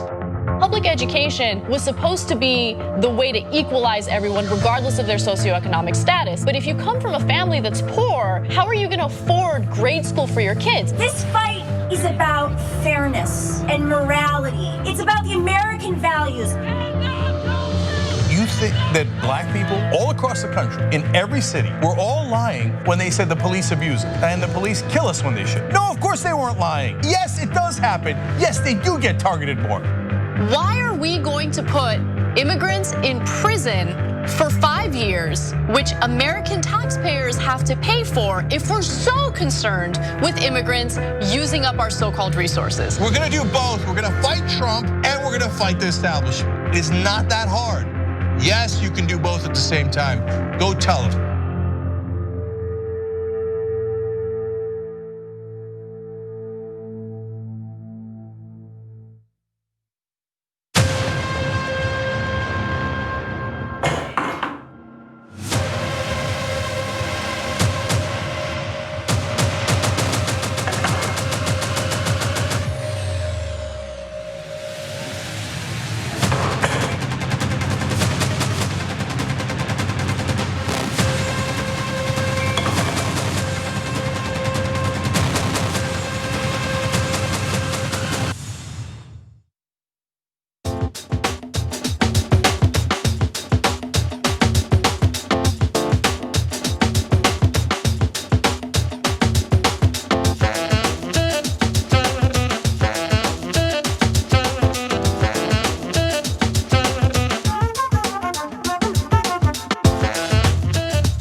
To TYT, a few member comments and TYT lives for you. So Hyla says, another war, another history lesson we Americans won't learn. Well, I think with indie media, more and more people are becoming informed, not just of what's currently happening, like the reality of these stories, but also what got us to these places in the first place, right? Because when you're not watching like these highly restricted cable news shows and you don't have to worry about getting out of a segment, quickly. You can have like these deep dive conversations, which I love. That's part of the reason why I watch Michael Brooks. And by the way, you should become a patron because his post games, I watch his post games before I actually watch his main show. Don't tell him that. But I watch his main show too, which is the main show is like vegetables, whereas the post game is, chocolate. Michael Brooks, the new Michael Smirkanish. No, don't say that. Poor Michael Brooks. Oh. Look, I like Michael Smirkanish because he has opinions I disagree with, but I can tolerate. Like, I think it's important for you to know what the other side is thinking, right? And he seems like a reasonable person, even though I disagree with him most of the time. He's doing it from a place of his own logic rather than just following whatever. Right. I'm assuming that's what you're saying. He's not an idiot like that, and he's not an irrational idiot. So that's why I can tolerate Michael Smirkanish, because again, I think it's important for you to hear opinions that you disagree with, so you at least understand other perspectives. I don't listen to Michael Brooks because of that reason. Like I actually learn from his show, which is why I like it. Anyway, so let's go to TYT Lives. Casey says, oh look, Trump brazenly breaks the law again. So excited to see nothing come from it. Thanks, establishment Dems. Yeah. Jess, Not Me Us says, the one good thing about Representative Mike Lee is that he has always been on the right side of the Constitution when it comes to Congress and war powers. That's a good thing to mention. He likes to use props as well when he's on the Senate floor. We have a whole actually a whole segment that we produced with Brett, and we play part of it during our ad section. We should do that if we can when we go to break, but yeah. Okay, so let's get to the rest of the news. So, several pro-war pundits have defended Donald Trump's actions against Iran, including the assassination of its top general, Qasem Soleimani.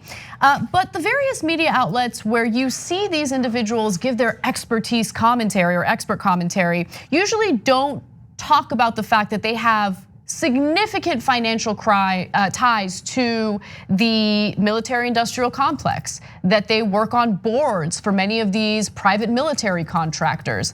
And so Lee Fong over at The Intercept did an excellent job covering this, drawing attention to it. And I think that it's important that every time you see one of these individuals on cable news or network news, that you know where they're coming from, what influences their perspective, and how they profit off of encouraging more war with various countries in the Middle East.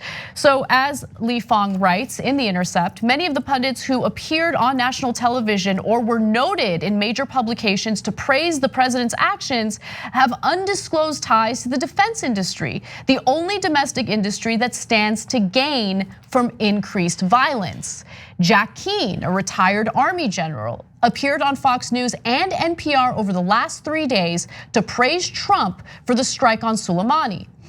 Keane has worked for military companies including General Dynamics and Blackwater, and currently serves as a partner at SCP Partners, a venture capital firm that invests in defense contractors. So we know who he is.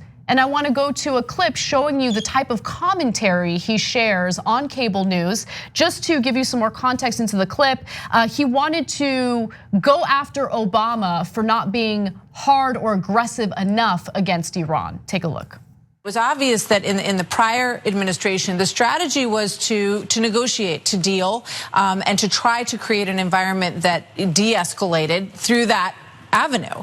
But clearly, this president has a different way of going about it. And as I said at the top, he is the first one to take out Soleimani, which is something that was probably opportunities that these other presidents, President Obama, President Bush, had, I would imagine. Yeah, there is a definite strategy here. This Trump administration looked at the appeasement strategy, as I would define it, that President Obama exercised for 8 years as his seminal foreign policy objective. It was his Nixon moment, going to China, so to speak, is what he was trying to achieve. And he thought, by appeasing the Iranians, the nuclear deal was the centerpiece of it, that they would act responsibly and join the community of responsible nations. And what did we get? We got $130 billion put in their hands, fueling the civil wars in Syria and Yemen, hundreds of thousands of rockets in Lebanon. The Middle East was put on fire. And as a result of it, this administration came in and fundamentally rejected that strategy, and with our allies, definitely has a strategy. And it's to confront the Iranians using diplomatic and economic means to bring them back to the negotiating table, not just to stop nuclear weapons and missiles, but to curb their behavior in the region. That is a sound strategy. So there's Jack Keane encouraging an escalation of war, all-out war with Iran. He is criticizing the Obama administration for one of its accomplishments in signing the Iran nuclear deal, which did exactly what it was meant to do, prevent Iran from developing nuclear weapons. And as soon as Donald Trump pulled out of that deal, what did Iran do? And granted, a year later, they complied as long as they could. They started enriching their uranium. So how has Trump made the situation better? He hasn't, but that's precisely what someone like Keane would want. He wants an escalation of war. I have so many other examples for you, but I want Jared to jump in. The hard part is trying to jimmy the facts to make sure that it fits this argument that, hey, although things are falling apart, it's actually a good thing. And to say that, yeah, this dismantling of any kind of peace and any kind of relations between anyone else is a good thing, or it's bad just when they get it versus when we have it. If you notice every time, and this is what pushes to the money part. Everyone's capitalist here, obviously, so then you're looking just to pursue your monetary goals. That's all they're doing here. Anytime they bring up foreign countries getting $130 billion, stacks of cash given to the Iranians, pallets of money put on tarmacs, all these types of terms that Hattie likes to deal in and many other pundits, as well as these guys like this, is to make sure you go, those dirty people don't deserve any money. We do. We deserve the money. Right. Hey, when our money, and then Trump talking about how he spent trillions of dollars on the military and I've rebuilt the military, was falling apart. Do you guys remember anytime they brought up Obama tuck tailing and running and what is it, cut and run? Cut and run from other countries? That was when they were upset with him. When he was pulling off drone attacks, killing people that didn't deserve it, and pursuing and continuing the war in Afghanistan, things like that. You didn't see these military guys. You didn't see Fox News saying, how dare this president do this? There's plenty of things to criticize Obama for. These types of folks did not criticize him for those actions. Now, when progressives did, they caught it because they're like, how dare you criticize a president that's actually doing something better than what most Republicans would do? So that division was there. If they really had everything to be against Obama on, they would be against him on these things. But that's what he did that they enjoyed. As long as he continues military industrial complex, we're doing great with you. It was the times that he pulled back on those things in small movements that they were like, how dare you? Actually, I think it's worse than that. I don't think that they've given him any credit for doing their bidding, right? Escalating war, expanding Bush era foreign policy. They didn't give him any credit for that. They've criticized him as being weak on national security over and over again. Obama played it wrong when it came to foreign policy. He thought that there was a way to appease the right wing. There's no appeasing the right wing. They're never gonna give you credit. In fact, he killed a US citizen abroad in a drone strike, okay, with no due process. And by the way, the US media barely even covered that story. And then after that, did a drone strike on his 16-year-old son abroad. Okay, so that's who Obama was when it came to foreign policy. So don't let any of these rabid right-wingers who are profiting off of war tell you that he was weak on foreign policy. If anything, he played along with their nonsense too much. And that did, in my opinion, further destabilize that region. And so one other thing that I have to clarify, because you're gonna hear this argument over and over again, it's a straight out lie. Right-wingers keep claiming that Obama gave Iran pallets of money after the Iran nuclear deal was signed. The United States froze the assets of the Iranians, okay, until that Iran nuclear deal was signed. This was part of the negotiation. The United States was not the only country involved in this negotiation. As you know, Russia, China, and European countries were involved as well. And so it was their assets. It's not like US taxpayer money went to Iran. Pallets of money were not delivered to Iran in the form of taxpayer money. That was their money that was purposely frozen as leverage so they would sign that Iran nuclear deal, and that is what they did, okay? So that's really the heart of that story, or the reality of what happened. The whole point of sanctions and negotiations is how it would work. And again, it comes, and I hate to always have to bring this up, but it was the first thing that President Trump brought in when he went down that escalator. You gotta hate these groups of people that look this certain way and that speak this certain language and that believe this certain religion, is that they don't deserve anything. So even in you have a negotiation, you have to give something back. They're like, no, we can't give them anything, because remember, we hate them. And actually, their motivations are always based in evil. Their motivation is not based in the fact that after the sanctions came down, that they were struggling and they're like, oh man, we gotta get off under these sanctions, fine. I'd rather get off under this than to pursue something else, which is verifiably put in place as what was working. But no, we can't give them any kind of credit for that, because that would undercut the original thought process that they're all just evil. The important thing to remember is that they're dishonest actors. People like Jack Keane, they're dishonest actors because they want more war. So they're going to purposely misrepresent what's going on in the Middle East, or in any other country for that matter, if it means that misrepresentation, those lies, will lead to escalation for more war, because that's how they profit. I'm gonna give you another example. So Van Hipp, chair of the lobbying firm American Defense International, which represents more than 24 defense contractors, including Raytheon, Planeteer, and General Atomics, the manufacturer of the MQ-9 Reaper drone used in the Soleimani slaying, published an opinion column on Fox News' website praising Trump and suggesting increased pressure on the Iranian government. And since we're talking about Obama, let's talk a little bit about David Petraeus, okay? David Petraeus has been in the news a little bit lately, okay? So David, heard about him in a while, huh? Well, he's around.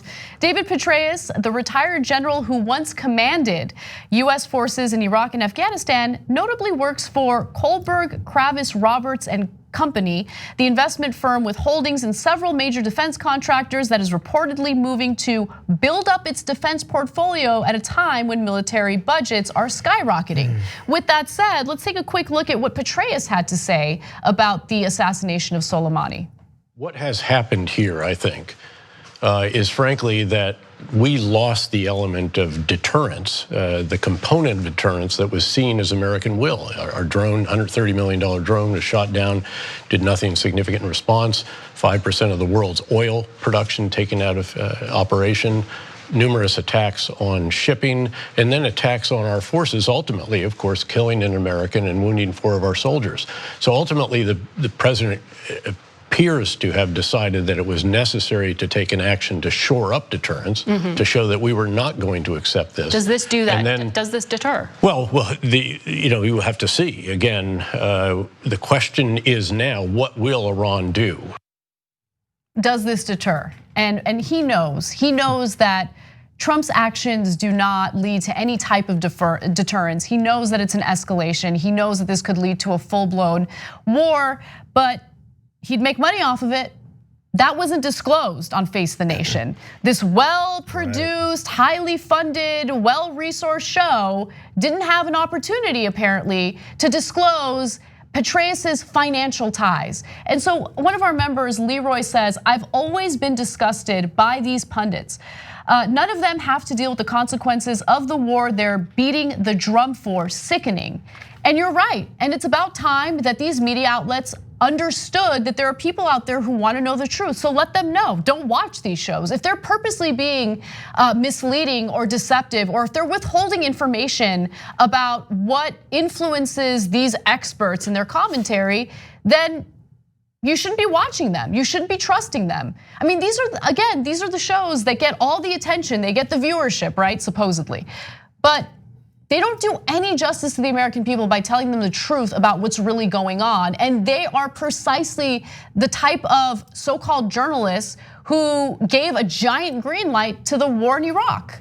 If you think about how important things are to folks, especially in America, we're big on our sports, we're big on competition.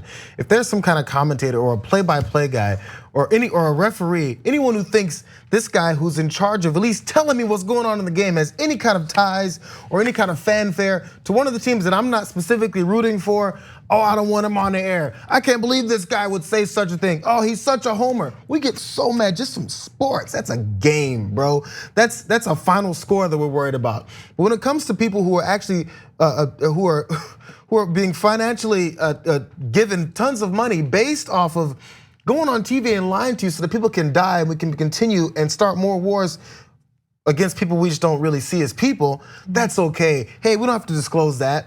But if the person is connected to the wrong entity when it comes to who I'm rooting for, get him off my television. How could you guys betray me like this? Why don't we have that same level of fire in our bellies when it comes to something much more important? Right, I mean, I totally agree with you. And for those of you who want honesty, you want to support independent media, please become a member. Members help to keep this show sustainable. We couldn't do it without them. So go to tyt.com/join and help to support this show.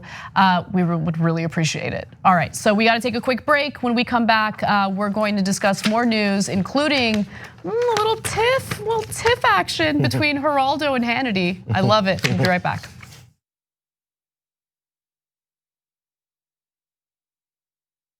Are you a politician with a ridiculous point to make? Are you in need of a petulant, outdated way to make it? Then you'll need one of my signs. Hi, I'm Simon Simonson of Simonson Signs. We'll take the stupid, over-the-top, meaningless allegory you have and put it on foam core. So maybe someone will notice your grandstanding. Because this is C-SPAN, and anything that's not people milling around in front of a running vote count is almost considered moderately entertaining. The bar is low, just like our prices. We've got plenty of designs. We also brought you Mike Lee's Tauntauns. They're tons of fun. What does this have to do with the Green New Deal? About as much as this other visual aid he used of Reagan on a T-Rex. Or is that a velociraptor? Who cares? Who the cares? No one gives a. Call us now at Simon Simonson Signs. We'll make your stupid point stupidly for money today. Viewers had asked for an interview with the TYT lizard. Mr. Lizard. Oh, you changed colors today. Nice. I don't even know how you feel about us. Do you even like us? Well, you guys made me this awesome house, so I'm kind of in your debt. I was found outside on the street, and you gave me a home. Granted, it was a really crappy home for a while, but then through the power of fundraising, I became a person who has a multi-level Trump-style mansion. You do. By the way, you never looked better, man. Normally, you're just green or just brown, but today you're in mid-lizard, right? I'm not very smart. I'm a lizard, so I don't know how the science works. I guess this is just my mood. It's not every day that thresholds like this are broken. I'm just so excited. I can't contain my pigmentation. And now you're showing it off. Yep. Yeah, I've never seen the lizard like this before. That's 300 million. That's a pretty good number. We were doing a press release on it, and I got all worked up. And I said, okay, well, that's the size of the US population. You know what our next target is? The size of the entire world on the road to 6 billion. Although by the time we hit it, it'll probably be 7, maybe 8 billion. Not a big deal. A couple of days ago on the TYT network, we passed 1 billion views. What the hell? What the hell? That's a big freaking deal. 2 billion views. What now? Sorry. What did we do? 2 billion? 2 billion. They said it couldn't be done, but it was done. We just crossed 5 billion views on YouTube. I mean, imagine 10 years ago thinking one day. We looked at you like, are you nuts? Young Turks crosses 6 billion views. Young Turks has just passed another milestone, 10 billion views. Damn. With Doe, you can turn your passions into potential investment opportunities. Whether it's cannabis, fashion, travel, video games, or anything in between, you tell them what you're interested in, and they'll help you uncover the investment potential. Doe provides your daily one-stop investment shop with lists of companies that relate to your personal interests, relevant news, and your favorite stocks and videos that unpack today's money-moving headlines in under 3 minutes. Go to doe.com/TYT.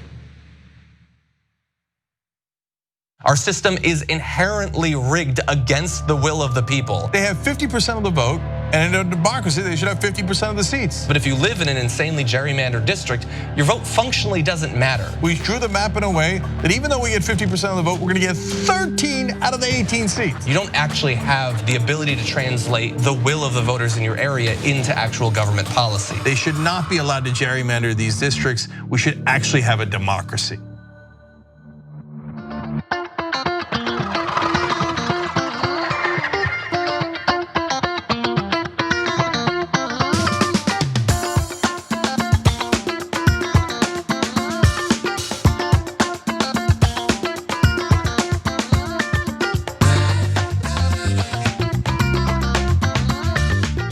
TYT, Anna Kasparian and JR Jackson with you. I want to fit in 2 more stories before we wrap up the second hour. But I also want to remind you that the third hour of the show will consist of interviews. We're going to do half an hour with Cenk Uygur. He's the congressional candidate for California's 25th district. And then in the last half hour, we'll interview 2 other congressional candidates. It'll be wonderful. I promise you'll enjoy it. But for now, let's finish up this hour. So, Geraldo has disagreed with other personalities on Fox News when it comes to war with Iran. In fact, there was a video that went viral where he is saying it's a terrible idea to escalate tensions with Iran, and Brian Kilmeade went at it with him. And now recently, he was supposed to make an appearance on Hannity's show, but that appearance was canceled. And it seems like it was canceled specifically because Geraldo was gonna continue making the case that war with Iran is a bad idea. So he starts off with this tweet: urging Donald Trump to keep his powder dry. Please don't let this spin out of control. You can always hit them back. Please don't let this become an escalating, you hit me, I hit you back harder until we have another full-blown bloody Mideast war on our hands. What would we win? And so then he ends up responding to someone who apparently liked his tweet, and he says, thanks, I'll be on with Sean Hannity tonight, counseling restraint and talking about these deeply disturbing developments. And then later he said, never mind, Hannity just canceled me. And I'd just like to end this whole exchange with Malcolm Fleschner's tweet, cancel culture strikes again. I really like that tweet. So look, before we open this up for discussion, I just want to remind you of how passionately Geraldo feels about avoiding war with Iran. This was a segment that Fox had earlier. Take a look. Now we have taken this huge military escalation. Now I fear the worst. You're going to see the US markets go crazy today. You're going to see the price of oil spiking today. This is a very, very big deal. And I don't know if you heard, but this isn't about his resume of blood and death.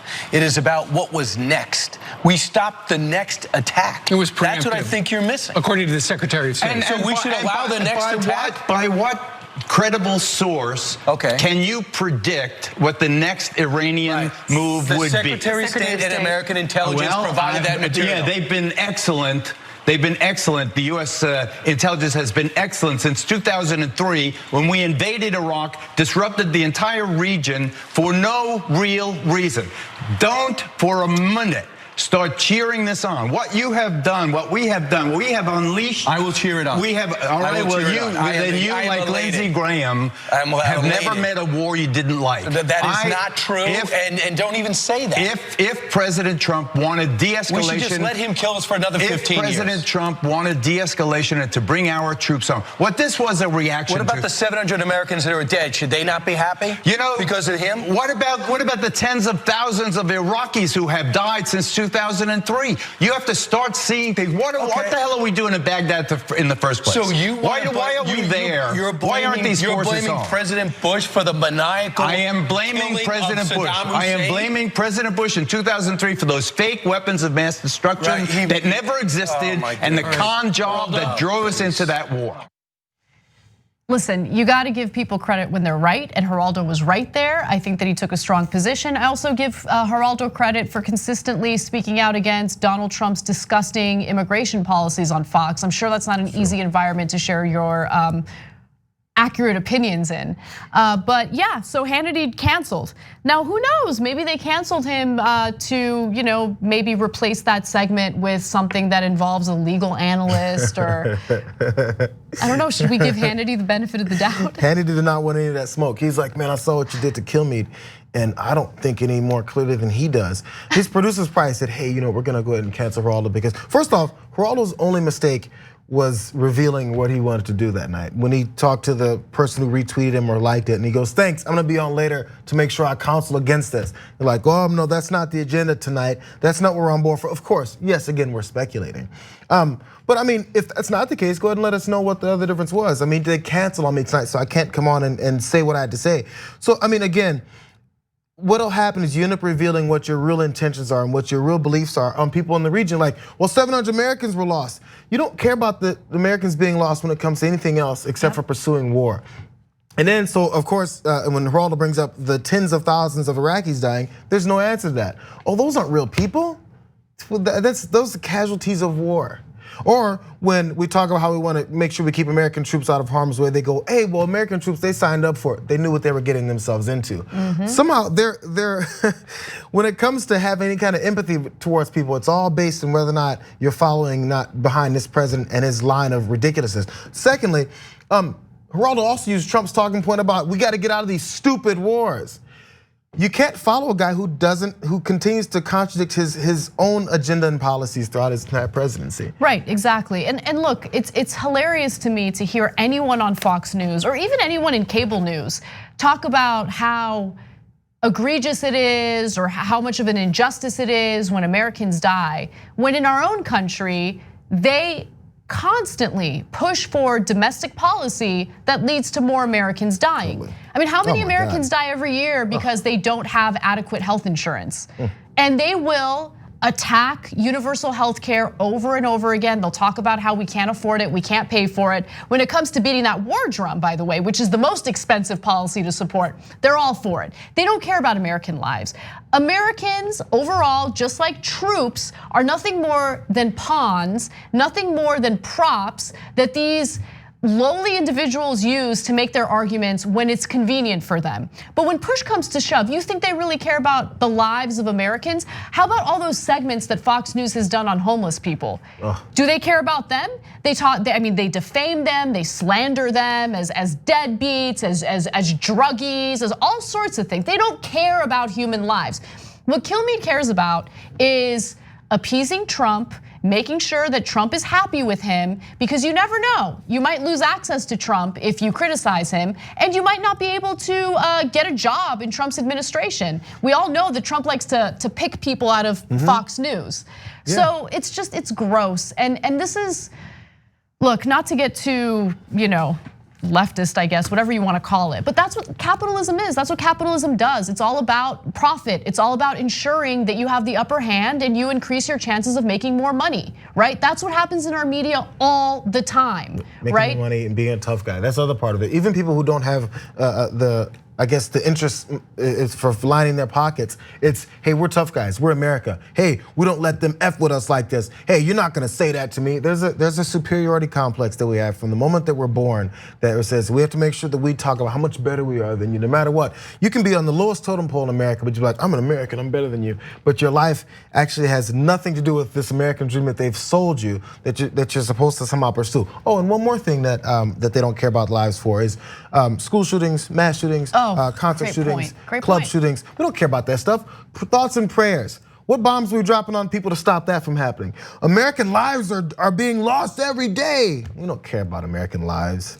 Again, it's just something that they cite when it's convenient for them to support a policy that's horrendous, usually. And in this case, it's escalated tensions and war with Iran. So again, credit where credit is due. I think Geraldo's doing a good job. And I think that he should be proud of the fact that Hannity canceled his appearance, right? Look, I don't know what his future is gonna look like. Obviously, Shep Smith, who had the audacity to speak the truth every once in a while on Fox News, is no longer there. But we know what Fox News is. Geraldo knows what Fox News is. I don't agree with Geraldo on many issues, but if you have any integrity and you actually want to share truthful analysis with an audience, Fox News is not the place to do it. You hardly even see it on cable news shows, period, much less on Fox News. What Geraldo showed us that he doesn't have any monetary interest with pushing the war.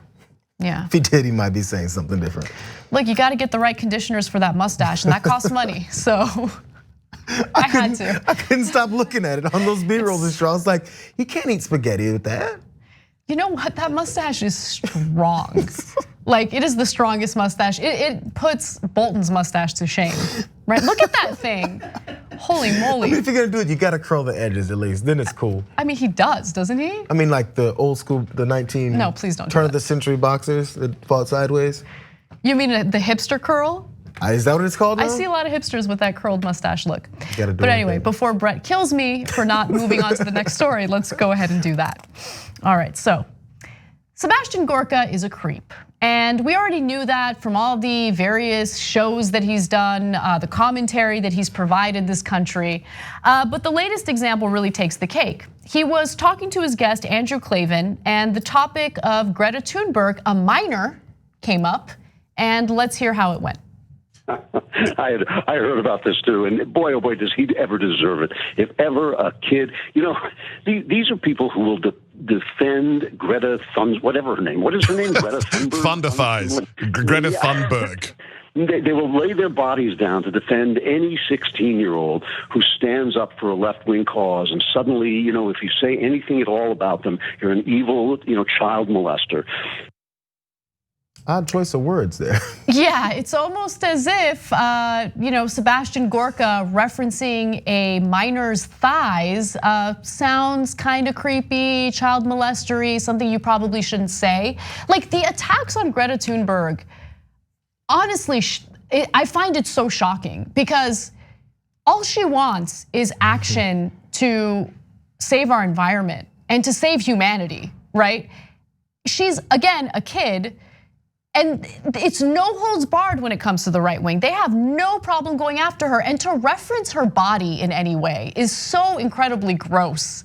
It would be gross if she weren't a minor, but it's particularly gross considering she's underage. It's the go-to for especially women, girls in this case. As if Sebastian Gorka is a looker. As if he's in like the best shape of his life. He thinks the alpha males are back. Well, you're not one of them. Okay. Imagine in any case whether or not you'd ever call a guy or a boy, 16, I think she just turned 17, they said, 16, 17-year-old boy thunder thighs. You wouldn't do it. Why would you do it? Because you're not thinking about it in that way. I wouldn't even notice a 16-year-old boy's thighs because I'm not a creep. And that's right. On top of that, he's supposed to be the one who's supposed to correct his guest on the right way to say her name. Oh no, that's her name. No, it is not Thunberg, by the way. I get if you have. I get mispronouncing the name because it's a different language and different background for the name, but don't be the authority on how to say someone's name if you still don't know how to say it. Like, I don't know how to say it, Sebastian. No, it's Thunberg. No, it actually isn't. It's not Thunberg either. So your thunder thighs joke didn't even make any sense. Zero. Because it's not based off the same sound. Yeah, so I was really curious how Sebastian Gorka felt about the constitutional expert who spoke during the impeachment investigation. So there was a discussion about whether or not Donald Trump's actions in withholding military aid to Ukraine and coercing Ukraine to announce this investigation into the Bidens, whether there were some constitutional issues there. And so Pamela Karlan, who is a Stanford law professor and a constitutional expert, was one of the witnesses during the impeachment investigation and got into a lot of trouble from the right wing for making this statement. Contrary to what President Trump has said, Article 2 does not give him the power to do anything he wants. And I'll just give you one example that shows you the difference between him and a king, which is the Constitution says there can be no titles of nobility. So while the president can name his son Baron, he can't make him a baron. All right, so that led to all of this outrage on the right wing. How dare she? She referenced Baron. Now, we all know she didn't insult him. She's just trying to do a play on words. She's trying to make a point. She didn't degrade him, insult him, nothing like that. She just referenced him. And they lost their minds. And I was wondering, did Sebastian Gorka have any thoughts on this? So I went to his website, sebgorka.com, and there's an article titled, "Our Take, Nothing is Off Limits for the Democrats." And here's a little piece. The Democrats obviously rehearsed that pitiful exchange with star witness Pamela Karlan, in which she mocked Barron Trump's name. Even the laughter afterwards was as fake as can be. And then there's such clowns. This was literally in the article. Add link to segment with Boris. But nevertheless, it showed that they truly think it is perfectly acceptable to attack a minor who has nothing to do with impeachment just because his last name is Trump. Clowns. Yeah, it's only because his last name is Trump that they attacked this minor. By the way, you're attacking this minor because she has a point about trying to preserve the earth for, because she's a younger person trying to breathe. And maybe live, maybe go outside every once in a while. But before, because the talk, she's blown up their talking point that these are paid off scientists. The 99% of scientists that say this is what's going on, is concrete evidence. It's hard to push against concrete evidence, so you just say, go back to money, as we talked about. It's always about money in the country. So it's money, money, money. She's not getting paid, she's not a scientist, so you have to come after her in other ways. She's angry, she's got this condition. Oh my God, what's wrong with her? Thunder thighs. Personal That's all attacks. you can do now. Exactly. That's what's left when you have no argument. But what I love about her is, not only is she an incredible activist who's drawing attention to a very real problem, she's a fighter, and she inspires young women throughout the world to also fight, to speak their minds and to do the right thing. And so for Greta Thunberg, all the love and support to her, and all the love and support for everyone watching the show today. Thank you, the conversation is next.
I'll predict right here for you, Chris.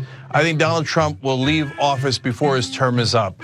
He'll be humiliated, embarrassed, and I know him. He's not going to want to lose, and he's going to run for the hills. You got that bet all day long. Okay, let's get after it. Now, so look, Cenk has made some good predictions, and this is in good fun. I could not disagree more. There's a little bromance between the two of them. You got that bet all day long, Janky, you. Oh, you stop. In the meantime, let's call him out on the damage. But I just got a Roku set. Did basically a little bit of channel surfing, and I was like, there we are. Yeah. There we are. And then I turned it on, and it was John and Brett on Damage Report making fun of me. Oh no. So you are so busted. I even took a picture of it, okay? They're talking about my predictions. I got a new prediction for you, John Idarola. You're doing a show that's blowing the doors off everybody. Young Turks is the largest online news network, not a big deal. We're gonna rock the boat. We're gonna be counter-establishment. We're gonna tell people the truth to the best of our abilities. We're so sick of this corruption. We're not the robots on TV. I actually care about the news. Guilty, I care. Fourth day on Occupy Wall Street. Last night we launched Wolfpack. It's us pushing our ideas out there, trying to help the country in every way that we can, trying to make this place just a little bit better. Reporting from the Hillary-Bernie debate, I gotta be honest, you know what we do, we cover it for real. For us, this system isn't working. Free and fair elections. And when he told the cops that day, when they came to drag her away, and he said, if you're gonna chain her, you're gonna chain me. If you're gonna arrest her, you're gonna arrest me.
Doe will pay for your first share of stock.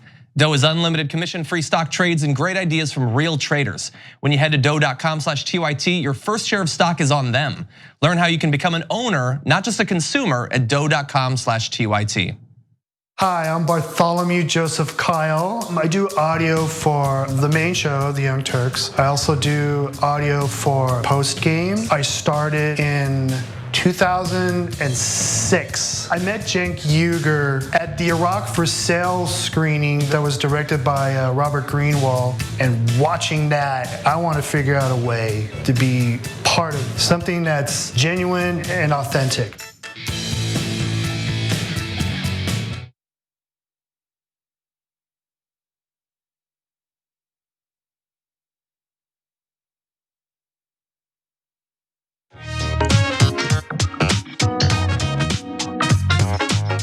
Welcome to the conversation. I'm Anna Kasparian, and joining us now is congressional candidate for California's 25th district, Cenk Uygur. Cenk, welcome back. All right, thanks for having me, I appreciate it. All right, so there's a lot to talk about to catch up with your campaign. There's a lot when it comes to fundraising. There's an upcoming debate, but I actually want to start off with something that I thought was fascinating. There is a congressional candidate by the name of Eric Olson. You're not running against him. He's not in the same district. Yeah. But he had a conversation with Christy Smith that I think is fascinating, and I wanted to share with the audience and then get your thoughts on it. So let's take a quick look at that. All right, let's do it. My name's Eric Olson. I'm a veteran, a father, and an activist. And I'm running for state assembly in California's 36th district, Antelope Valley. When I decided to run, the first thing I did was reach out to local candidates, local leadership, and party leadership. And one of the persons that I met with was Christy Smith, because she was the assemblywoman in our neighboring district that overlaps with the Senate district. During that meeting, Christy told me that my anti-corruption messaging was personally offensive to her. I have a line in my stump speech where I say, Democrats have a supermajority in Sacramento, and they keep telling us we need to learn how to compromise. We're not compromising with Republicans to pass legislation. We're compromising with industry because they're donors. And Christy said to me that sometimes you have to take corporate money so that you can do good things with it. The corporations aren't giving her money so she can go do good things with it. They're giving her money so she can do good things for them. So Christy Smith is not offended at the idea of corporations influencing candidates. She's more offended that someone would have the audacity to call that corruption out. And that was an incredible video. She seems to believe that you need money from corporations in order to fund your campaign, but is that necessarily true, Cenk? No, not at all. As we just showed, we raised $800,000 in just 6 weeks. You say in a quarter, it's not really in a quarter. We only had half of a quarter. We only had 6 weeks to do it. 30,000 contributions, over 21,000 individuals that gave money. So she raised around the same number, the raw dollar number. She actually came in at 840, okay? But she started earlier than I did. So her average is what, $12,923 a day. That's pretty good. That's a lot of PAC money, okay? That's a lot of Democratic politicians saying you owe me favors money, right? Not a lot of real people. We'll see. We'll find out when she gives the details on the 31st. Me, my average was $16,592. So if you're out there and you or anybody who did that, thank you. That's unbelievable. Per day, over $16,000. Now they say it wasn't possible, but it turns out it was possible. No PAC money, no lobbyist money, no special interest money. But that is why it gets under the Democratic establishment's skin. That story that Eric told is stunning. When I first heard it, I was like, really? And I didn't even know when he first told me that it was Christy Smith who told him that. And then when I found out it was Christy, I was like, oh my God. So look, I want you to understand who Eric is. Eric is running for a local seat, that's state assembly, that's within my district. My district has 2 state assembly seats. One is that Eric Olson's running for. His website, by the way, is ericfor36.com. You gotta support local progressives, not just national, okay? We gotta win at every level so we change not just the national government, but the state government. So there's another part to Eric's story that's also amazing. But to me, even more removed from our race, isn't that, Eric's point is indisputable. No reporter can actually dispute it. California has a supermajority. That means the Republicans are irrelevant. The Democrats can pass anything they want without consulting a single Republican or compromising with a single Republican. But they keep saying, oh, we gotta compromise, even with a supermajority. So what's your excuse? No, they don't want to compromise. It's not that the Republicans, they are compromising with their own corporate donors. Right. Eric is absolutely right. But Christy comes in and says, how dare you say that? That's personally offensive to me. She's the other assembly seat in that district. She's 38th. A seat, by the way, she's abandoning for higher ambitions. Right, that's exactly right. So there's one other thing that I wanted to mention in the context of what you just said. Right now, the governor of California, Gavin Newsom, wants to bail out PG&E, which is a private utility company that has refused to use its profits to upgrade its equipment. So as a result, its faulty equipment has led to many of the massive fires that have broken out in California, devastating the lives of countless Californians throughout the state. And so Gavin Newsom is thinking about bailing them out. They don't deserve a bailout. No, they gotta be made public. So these private utilities, in order to maximize profit, don't bury their lines. So then when the lines are exposed, they fall because of high wind. And then because of climate change, we have really dry conditions, especially in the 25th district where I'm running. There's fire after fire after fire. And that district also has a private utility. And so they cause the fires. Did they pay for the fires? No. Did they pay for your home when it gets burned down? No. Not. But what did the politicians do? They bailed them out and defend them anyway. Why? Because they get money from them, and then they say, oh, I'm doing it for the public good. No, it's the exact opposite of the public good. But Anna, it is in every district. Now we have Steve Knight also in this race. He's a race. He's a Republican in this race, former incumbent. Aliso Canyon disaster happens, worst gas leak in American history. He does not defend the voters. He defends the company. Of course he does. Why? Guess why? You're gonna be shocked, guys. He took $16,000 from Sempra, the company that owns that facility. So that's the kind of compromise that corporatist Democrats like Christy Smith believe in. That's the kind of democracy that she really speaks to her heart. Right, corporate Democrats and corporate Republicans do the same thing because they take money from corporations and serve corporate interests. So Steve Knight also did it with Boeing. By the way, Christy Smith took money from United Health Group, one of the largest health insurance companies in the country. And she says, oh no, you gotta trust me that United Health Group is in it for the public good and for charity. They don't want to maximize profit or anything like that. And my position that I'm in favor of the private insurance companies and against universal health care and against Medicare for all is because I genuinely don't want you to have universal health care, not because they paid me to. Well, I'm sorry, but we don't believe you. And that's why so many people are giving money now to me so that I could win this race so we can get Medicare for all. Cenk2020.com/go. So I actually do want to share a little more of Eric Olson's experience with Christy Smith because you had alluded to something else that he went through that was amazing. I think that he refers to that in this next clip. Let's take a quick look. The first thing I did was reach out to other candidates, local officials, and party leaders. And one of the people I met with was Christy Smith. Christy told me that on the way to that meeting, she checked with Anthony Rendon's office, the Speaker of the Assembly, to confirm that he endorsed my opponent, Jonathan Ervin, a corporate candidate, and that she endorsed him as well, and that I should try again in a few years. She said that I had a great understanding of the issues, but my anti-corruption messaging was personally offensive to them.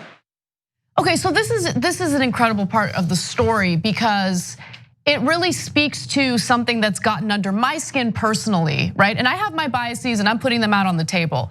This notion that Christy Smith has been handpicked, and so she is entitled to that seat. She seems irritated that there are Democrats running against her. 100% irritated. She's trying to block every debate. She's trying to block people from interviewing me because it's her seat. She's entitled to it. She was already handpicked. By the way, so Nancy Pelosi has endorsed her. Feinstein has endorsed her. Barbara Boxer, who's now a huge lobbyist that represents oligarchs in Russia, Qatar, Turkey, etc. Barbara Boxer, the former senator, the current lobbyist, has endorsed her, and she's so proud. She's like, these lobbyists and soon-to-be lobbyists have all endorsed me. The powerful are on my side. Okay, so that's one thing. But the state level may be even more important. So I don't know Anthony Rendon from Adam. Okay, let's put it that way. I think I might have met him once. He's the Speaker of the Assembly in California. I don't care about powerful people. Everybody else like, oh, Rendon, he's such an important Democrat. Do you know you have to go and do him favors? No, I don't.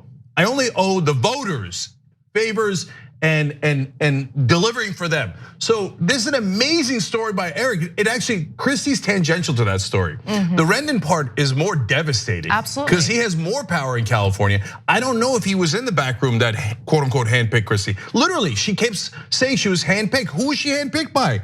So was it Rendon? I don't know. But look at what Rendon does. Look at what Democratic leadership does. They say to guys like, not me, because they can't bully me. They tried in the beginning, that didn't work. But with guys like Eric who don't have a lot of money, who don't have a lot of power or leverage, right?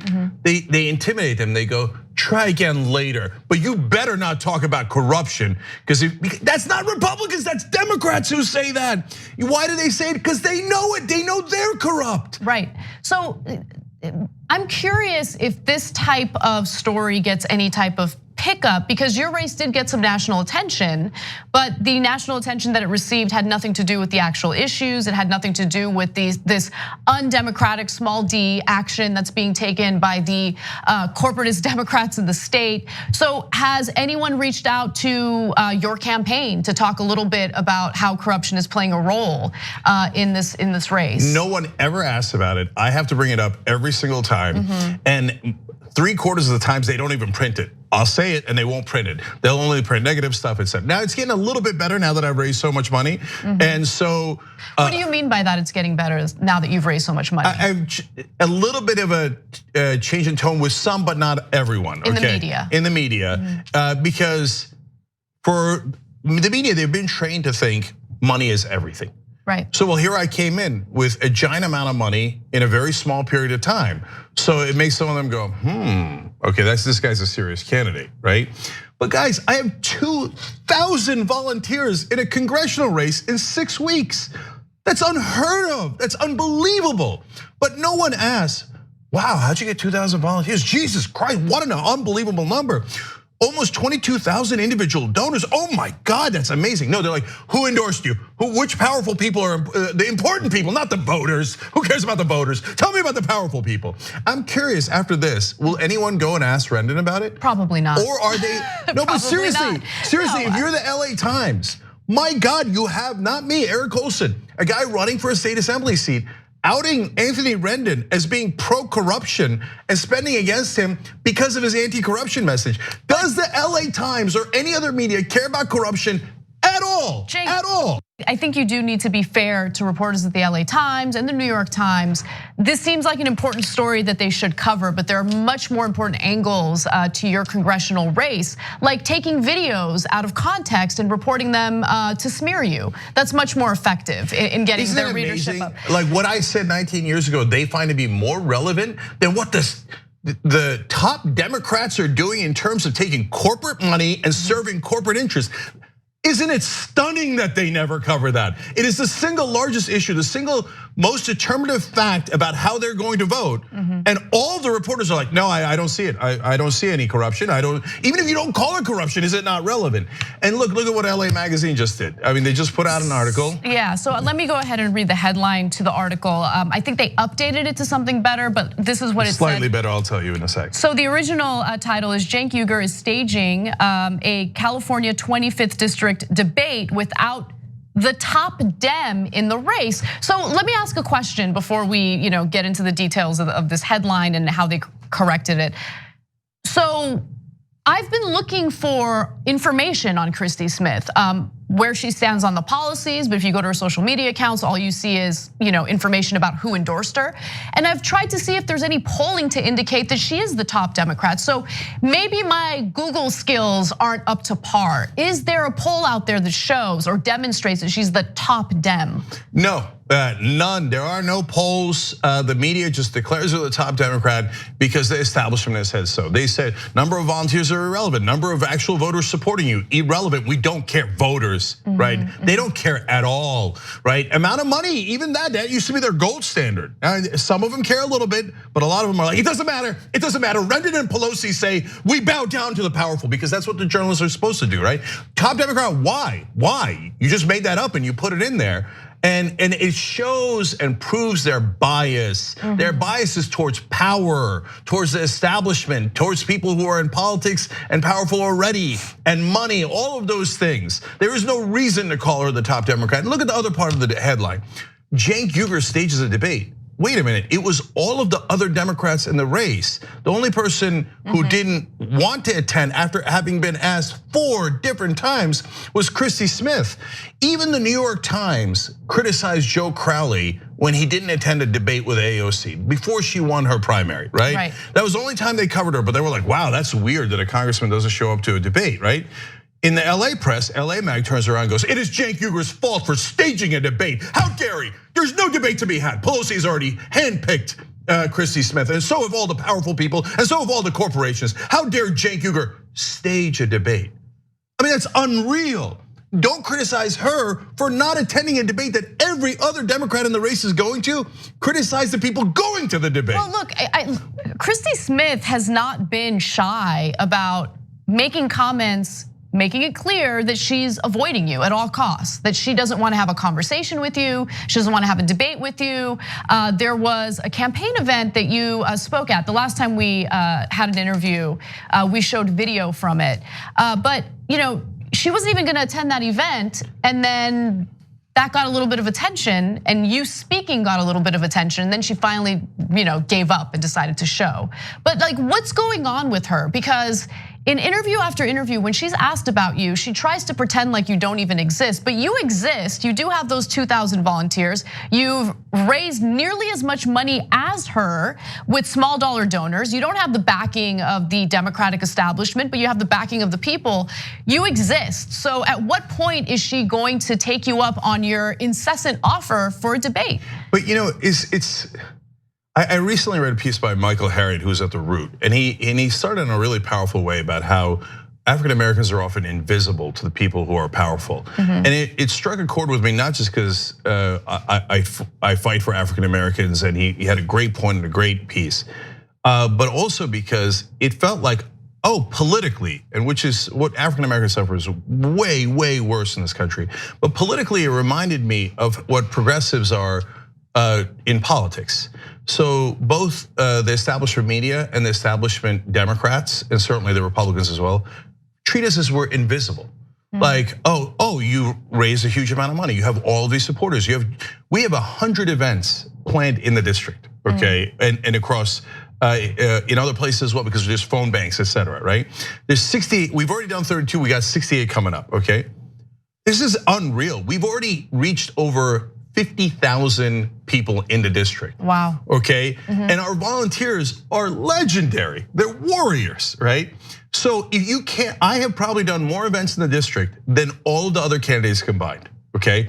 But yet they go, nope, I don't see you, I don't see you. But you know what? Great, don't see me, that's okay. You want to be complacent? You want to dismiss the voters? Because not just me she's dismissing. She's dismissing every progressive who supports me. She's dismissing every voter who says, well, I don't know if I support Cenk, but I want to debate. I want to see what's your point of view and what's his point of view so I can decide. She says, no, you're not important. The establishment has already handpicked me. You, the voter, are not important, is what she says. It is unbelievably dismissive. And so let me just be super clear. I will debate her anytime, anywhere.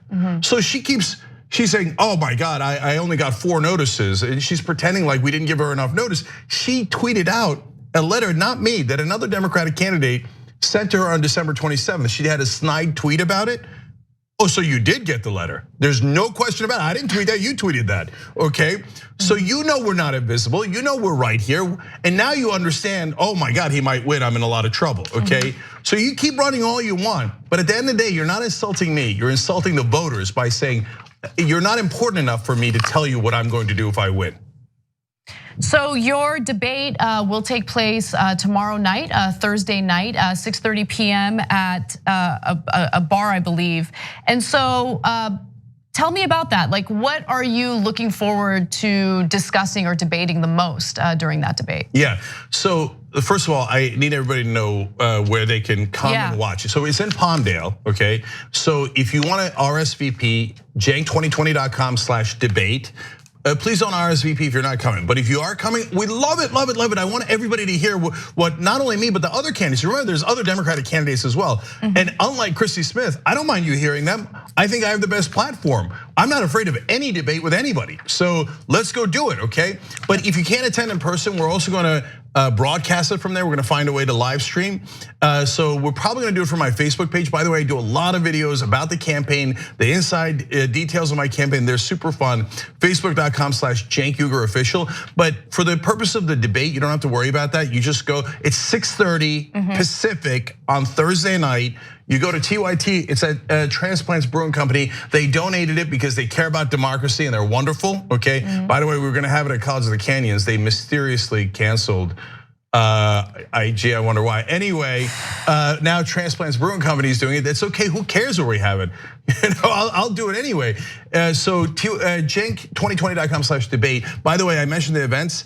cenk2020.com/go for donating /volunteer. If you want to be one of those wonderful set of volunteers, /events if you want to find out the events. But I got more specifics here. I know there's a lot of slashes, and you could just go to cenk2020.com if you can't remember all that. But /call if you want to attend one of the phone banking things that we're doing. And /door if you want to knock on doors with us.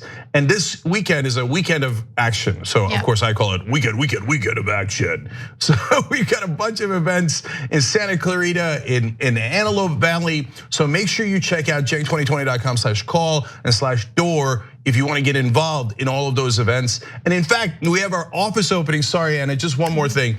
Office opening on Saturday night. We got some special folks coming, including Ida Rodriguez and her. Okay, that's not in the context of this. It's in the context of being a friend. And so it's it turns out Christie's office is right next door to us. And it turns out there's a total coincidence that she's having her opening on the same day. Excellent. Well, let's find out who has more supporters in the district. She says, I'm for the community. By the way, I'm totally abandoning my seat in the 38th district. I pretend to be for the community, but I got higher ambitions. And I gotta say this too, sorry.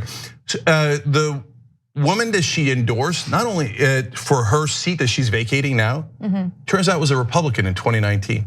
She didn't just endorse her, she gave her $9,400. That's the maximum. Well, why are you handing your seat to a Republican? I thought your whole point was to hand off to. What's the difference between a corporate Democrat and a Republican? I mean, this is yet another example of how it's the same thing. This is my commentary, okay? So come at me if you want. But yeah, I mean, it's not about the issues. It's not about fighting for the people. It's about protecting the status quo, protecting the system that someone like Christy Smith has built her entire career off of. A system of corruption, a system that does not represent the people. Again, my commentary, but that's how I feel. Yeah, and so, look, Susan Christopher was a Republican in 2019. Apparently she switched to being a Democrat to run for Christie's seat. Christie goes, oh, a Republican pretending to be a Democrat. Perfect. Here's the maximum amount I can give you, almost $10,000.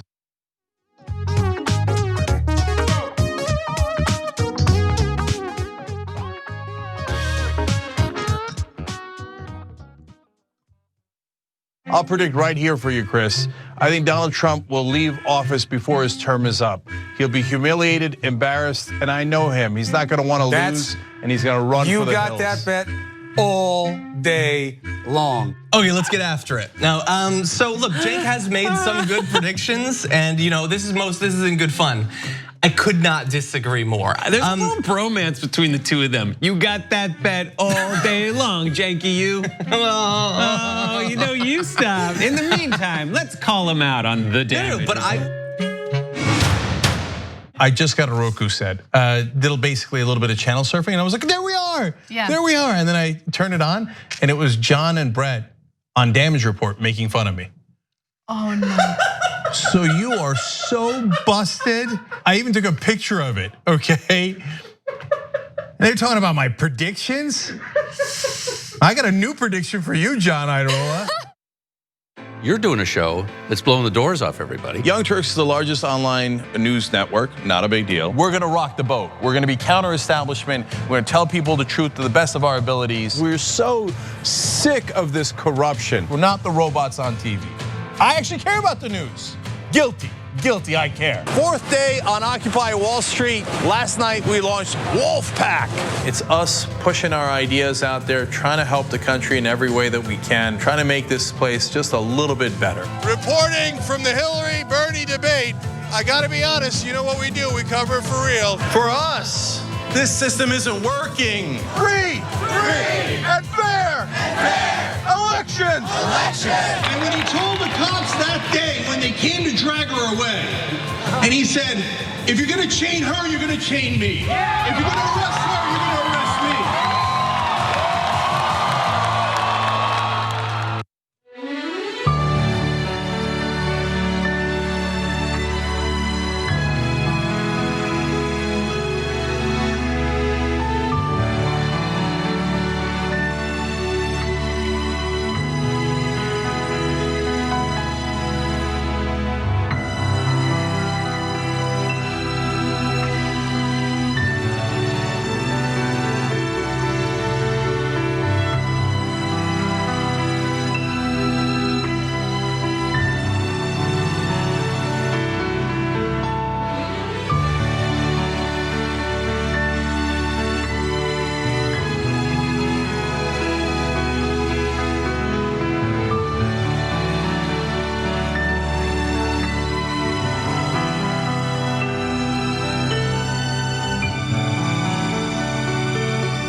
Doe will pay for your first share of stock. Doe is unlimited commission-free stock trades and great ideas from real traders. When you head to doe.com/TYT, your first share of stock is on them. Learn how you can become an owner, not just a consumer, at doe.com/TYT. Hi, I'm Bartholomew Joseph Kyle. I do audio for the main show, The Young Turks. I also do audio for Post Game. I started in 2006. I met Cenk Uygur at the Iraq for Sale screening that was directed by Robert Greenwald. And watching that, I want to figure out a way to be part of something that's genuine and authentic.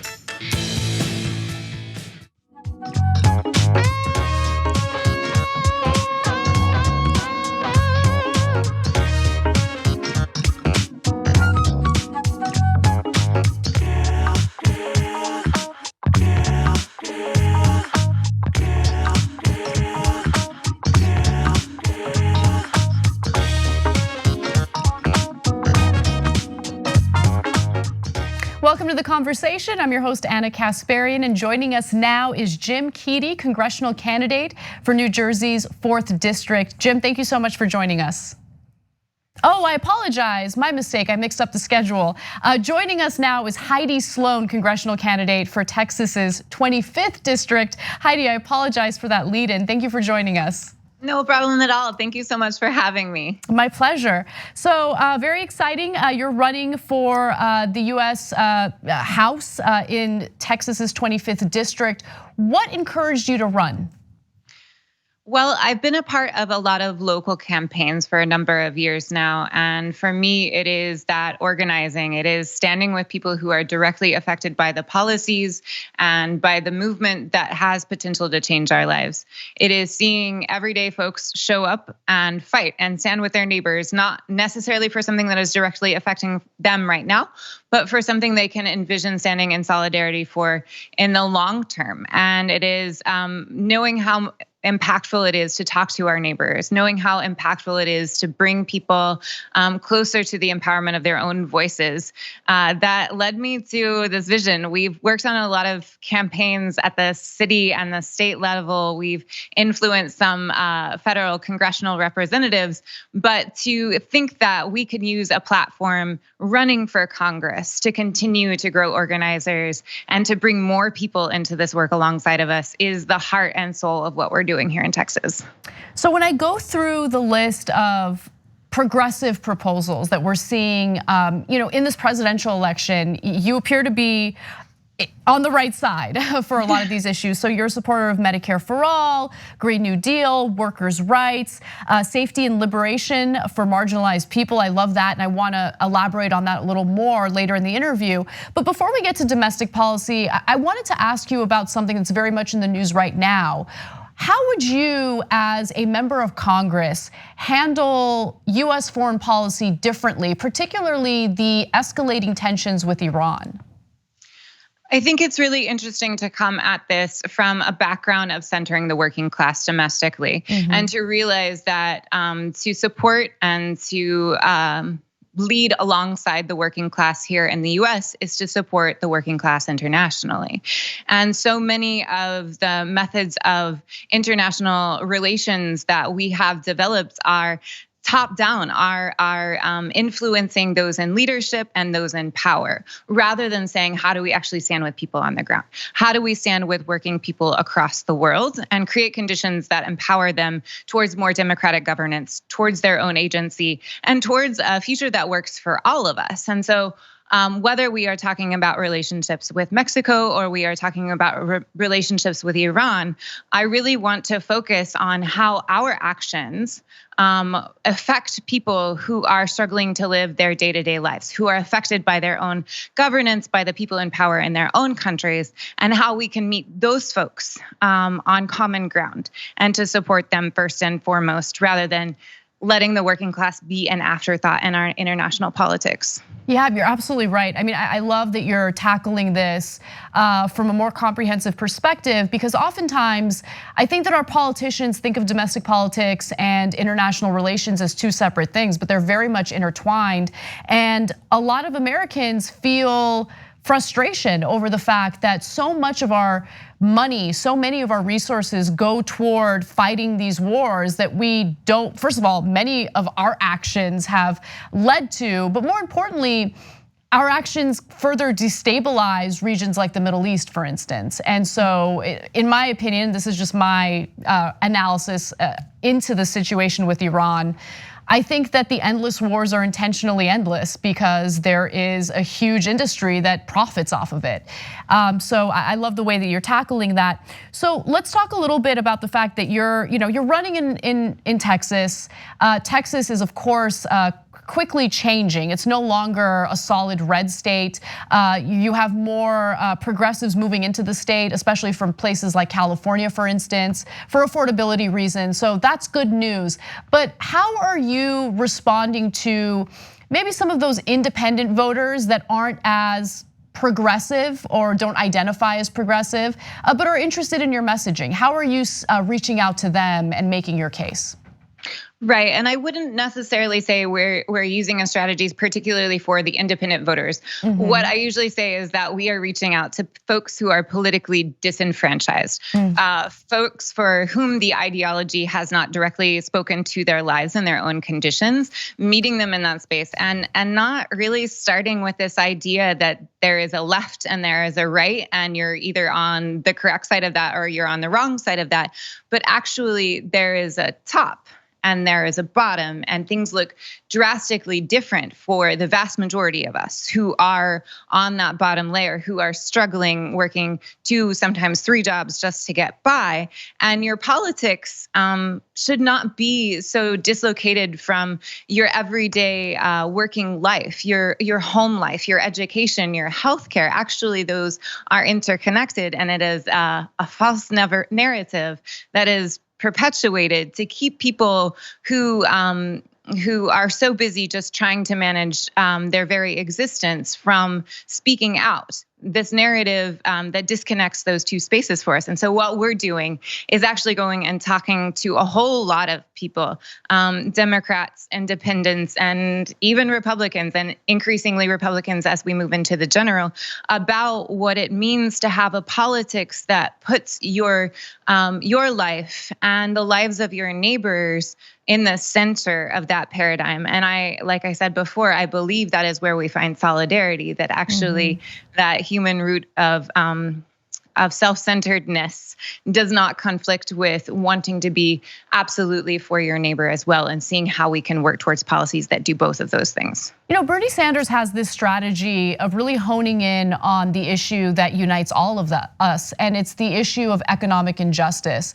And so I see a lot of people who ended up voting for Donald Trump argue that if Bernie were the Democratic nominee, they would be open to voting for him because he talks about the issues that they care about the most. You know, a lot of Trump supporters, while yes, there's some portion of them who supported him because of the unsavory, terrible things that he said about disenfranchised groups, there's still a pretty significant portion that feel neglected, left behind, and frustrated about the economic situation. So I'm curious, as you're reaching out to Republican voters, what has their reaction been? Because Republican voters in particular have been primed to be afraid of candidates like you. You know, you go to DSA meetings, oh, Democratic Socialists, we should be afraid. They're gonna try to take away our rights.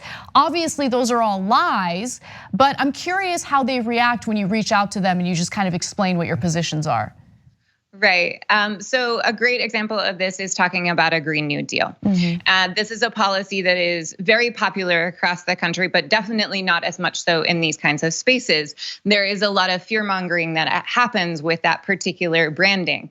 And so when we go and talk about a Green New Deal, we're not talking about sort of liberal or progressive leaders top-down analytical approach to solving climate crisis. We're talking about a federal jobs guarantee.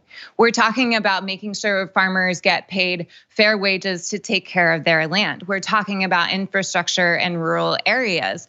We're talking about these policies in a way that bridges that gap, that really takes away the power of that divisive rhetoric, and we have receipts for it. Honestly, when we talk about immigration and the race to the bottom, we say, well, what would happen if corporations were required to pay immigrants a fair and living wage, and immigrants were allowed to organize alongside of us in our workplaces? Well, we would all win. And people see that. They see how they have been undercut, whether it is by the immigration system or the criminal justice system. They understand that our economy is controlled by a few, and they are always looking for ways of breaking up the working class and keeping us weak and against one another. So when we bring our receipts to that table, when we meet people in their need and in their fear and in their worry and say to them, there is a reason that you are worried, and it is because the top has instilled this notion that we can do no other than be infighting all of the time. But there is another world that we can build if we stand with one another. Then we actually begin to make progress and move people. Oh, I love it. I love it. Now, this message is incredibly threatening to corporate Democrats. And I've personally seen how vicious they can be to progressives who want bold change. And I'm curious, through your organizing, through your campaigning, have you experienced any of that pushback from, the establishment Democrats or anything? It's interesting because no one self-identifies as a corporate Democrat around here. And so what we get a lot of instead is, why would you try to divide the Democratic Party? Why would you stand against any policies that a Democrat has put forward? And for me, I'm coming at this from a background of having moved other congressional representatives, relatively good congressional representatives, to sign on to bills like Medicare for All. And in organizing, we power map and we move key figures. We organize our allies first, or our potential allies first, and then we organize the harder ones to come alongside with their power and their movement added to our own.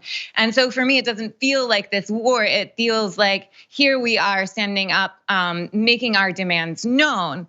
And that if we are truly the Democratic Party of progressives that we say we are, that can't be wrong. It is only making us sharper. What I think is interesting is as AOC has been talking about lately, is that actually the root of the Democratic Party? Do we actually want to be bringing voices from the grassroots on up, developing better and better politics and involving more and more people, or does that generate fear? And if that generates fear, then that's a moment for the Democratic Party to do some real reflection. Absolutely. I know where I stand. Yep, well said, well said. Heidi Sloane, congressional candidate for Texas's 25th district. Please learn more about her campaign and donate by going to HeidiSloane.com or HeidiSloane.com/donate specifically if you're looking to contribute to her campaign. You can also volunteer by going to HeidiSloane.com/volunteer. Thank you so much, Heidi, and all the best luck to you. Thanks, Anna. Thanks so much. All right, we're gonna take a short break, and when we come back, we're gonna have the congressional candidate that I mentioned earlier in the show, Jim Cady.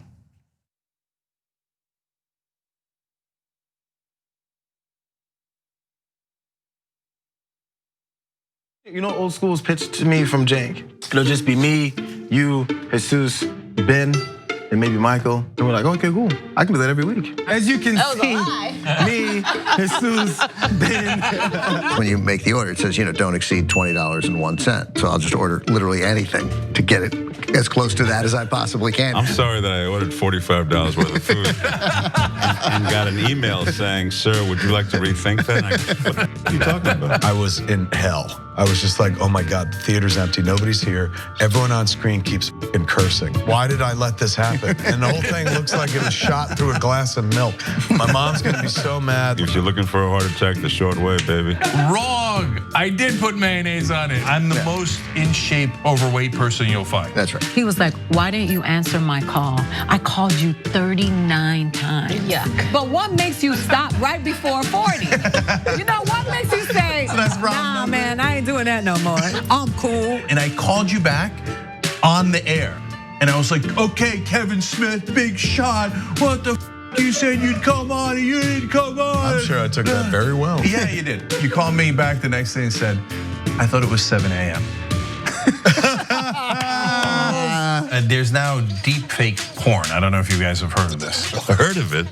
I just had some in the car. I'll tell you who I'm not f***ing, Ben Mankiewicz. Have you guys ever felt that? Not ever. And now it's just the three of us. This is the intimate hour. By the way, the last half hour of this, we're not even rolling. Fair enough. Kingsley. See, I watch movies. I'm done with both of you. Once Greg starts laughing, I can't stop. And I was just gonna ask you about getting high. Snoogans, Snoochie Boochies. And members, of course, you can get the whole damn thing. TYT.com, join and free trial. I'm old school with the old folks. Good. John, come back.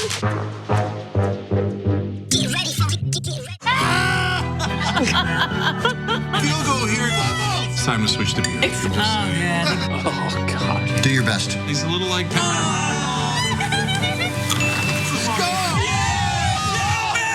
Oh. No one's happy now. Give him another try. Oh. Wow. This is the weirdest game.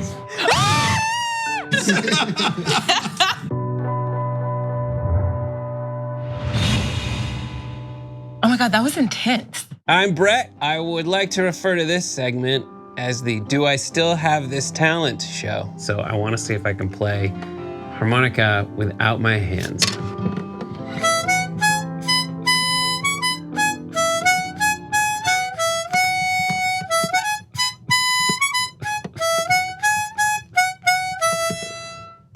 I don't know why I have that. Nothing's gonna be more impressive than that.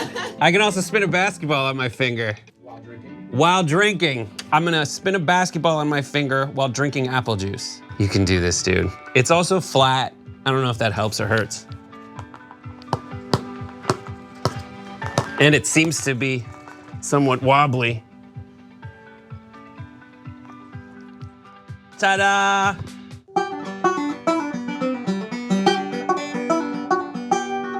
Nope, I don't know how to do this one. This one's a fail. Nope. Oh God, I'm so mad.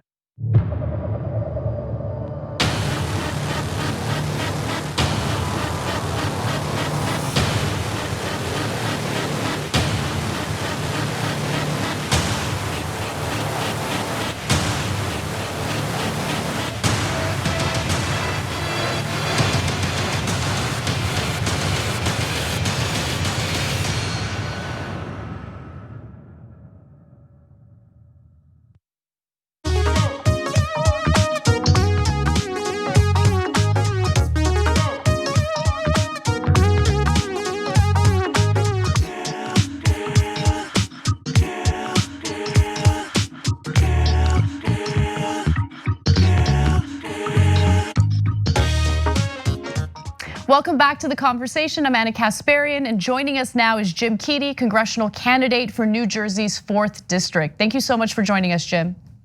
Thanks for having me, Ann. I'm happy to be here. So you are referred to as a progressive leader, and I wanted to talk about your progressivism a little bit. There are a number of issues that progressives have signed on to that they're pushing for, fighting for, including Medicare for all, the Green New Deal. And it seems as though every candidate has an issue that really speaks to them, the issue that they want to highlight in their campaign. So I was curious, which issue is the most important to you? The climate crisis, absolutely. Okay. I've seen the climate crisis up close and personal. In my hometown of Belmar, New Jersey, we had Hurricane Sandy slam into us in 2012. It devastated a lot of the 4th District. I also was down in Puerto Rico after Maria. I did 2 humanitarian deployments down there to help out in the aftermath of that. Most recently, I did 2 deployments with a group called the Humanitarian Aid and Rescue Project down in the Bahamas in the immediate aftermath after Dorian. I have been on the, you're showing photos there of me working on the front lines of the Syrian refugee crisis. And, as we're seeing these climate crisis emergencies emerge in a much greater way and with greater consistency and intensity, we're starting to see climate refugees happen all over the world. And we have an entire continent that's on fire right now in Australia. And having had those really personal, visceral experiences with Sandy, Maria and Dorian, having had the experience of working in refugee camps with people who were running from it, in those cases, war, and marrying those 2 together, I am deeply concerned about what we are going to be facing as a country and as a world. as the climate crisis intensifies. And look, I'm passionate about a range of progressive issues, whether it's Medicare for all, college for all, dealing with the criminal justice reform, racial justice reform, getting big money out of politics. But if we don't deal squarely with the climate crisis and match it with the intensity that it was created and the intensity that is now, attacking our globe, none of those other issues are going to matter. Right. I mean, climate is really connected to all of the other issues that progressives are discussing right now. I mean, you can't discuss Medicare for all or healthcare without discussing how the environment contributes to illnesses that people are suffering right now. You can't talk about immigration without discussing how climate change is leading to climate refugees. And so I think it's great that you're honed in on that issue, and it's important to have real fighters advocate for significant policy changes like the Green New Deal. But how do you approach that, not just from a national level, but let's say in a best case scenario, you win and Congress successfully passes a Green New Deal. How do you work with international leaders, let's say with the leader of Australia, to convince them to act on the Green New Deal or on climate change, especially when you have climate deniers in countries like Australia, which is currently on fire? Yeah, so in the same way that we deal with the issues here, we do it at the grassroots level. And one of the things in the arc of my 25 years of doing grassroots education and advocacy and organizing, it's been national and international. So when I was doing work in Greece on the front lines of the Syrian refugee crisis on the island of Lesbos, that was an international community of a ragtag bunch of volunteers, small-scale NGOs, larger NGOs, and we all worked beautifully together. And I told people over and over again from that experience, my God, if the people that I was lucky enough to volunteer with on Lesbos, if we were in charge, if we were running our governments around the world, what a much different world we would have. So in the current situation, we're not. People like myself are running to get into positions of power, and there are people, friends of mine, who are running in different countries around the world to get into positions of power. And I can make those calls, and we can touch base with the grassroots organizers that I've already done work with in multiple countries around the world. I also did work, for 14 years, I was doing work in the largest Muslim country in the world, in Indonesia. Indonesia is the fourth most populous country in the world. Most people can't point to it on a map. And given those two things, that it's the largest Muslim country, it's the fourth largest country in terms of population, makes it incredibly important strategically. It's also one of the leaders in terms of pollution, particularly the plastic issue that we are seeing that is just devastating our coastlines. We had the Pacific garbage patch. I have those personal connections in a place like Indonesia. My friends are now, grassroots activists that I was working with 20 years ago in the slums organizing on behalf of Nike factory workers. Some of them are now in really important positions in the Indonesian government. So the work that I've done over the last 25 years of my life in terms of education, grassroots organizing, advocacy will be brought to bear if I have the pleasure of serving the people of the 4th District in the United States Congress. So since we're talking about taking action on an international level, I'm curious how you would handle other foreign policy related matters. Iran has been in the news. Donald Trump has escalated tensions with Iran. And it would be a dream of mine to have progressives representing us to mitigate some of the damage that Donald Trump has done. So let's say you get elected into Congress. How would you handle these types of foreign policy matters differently?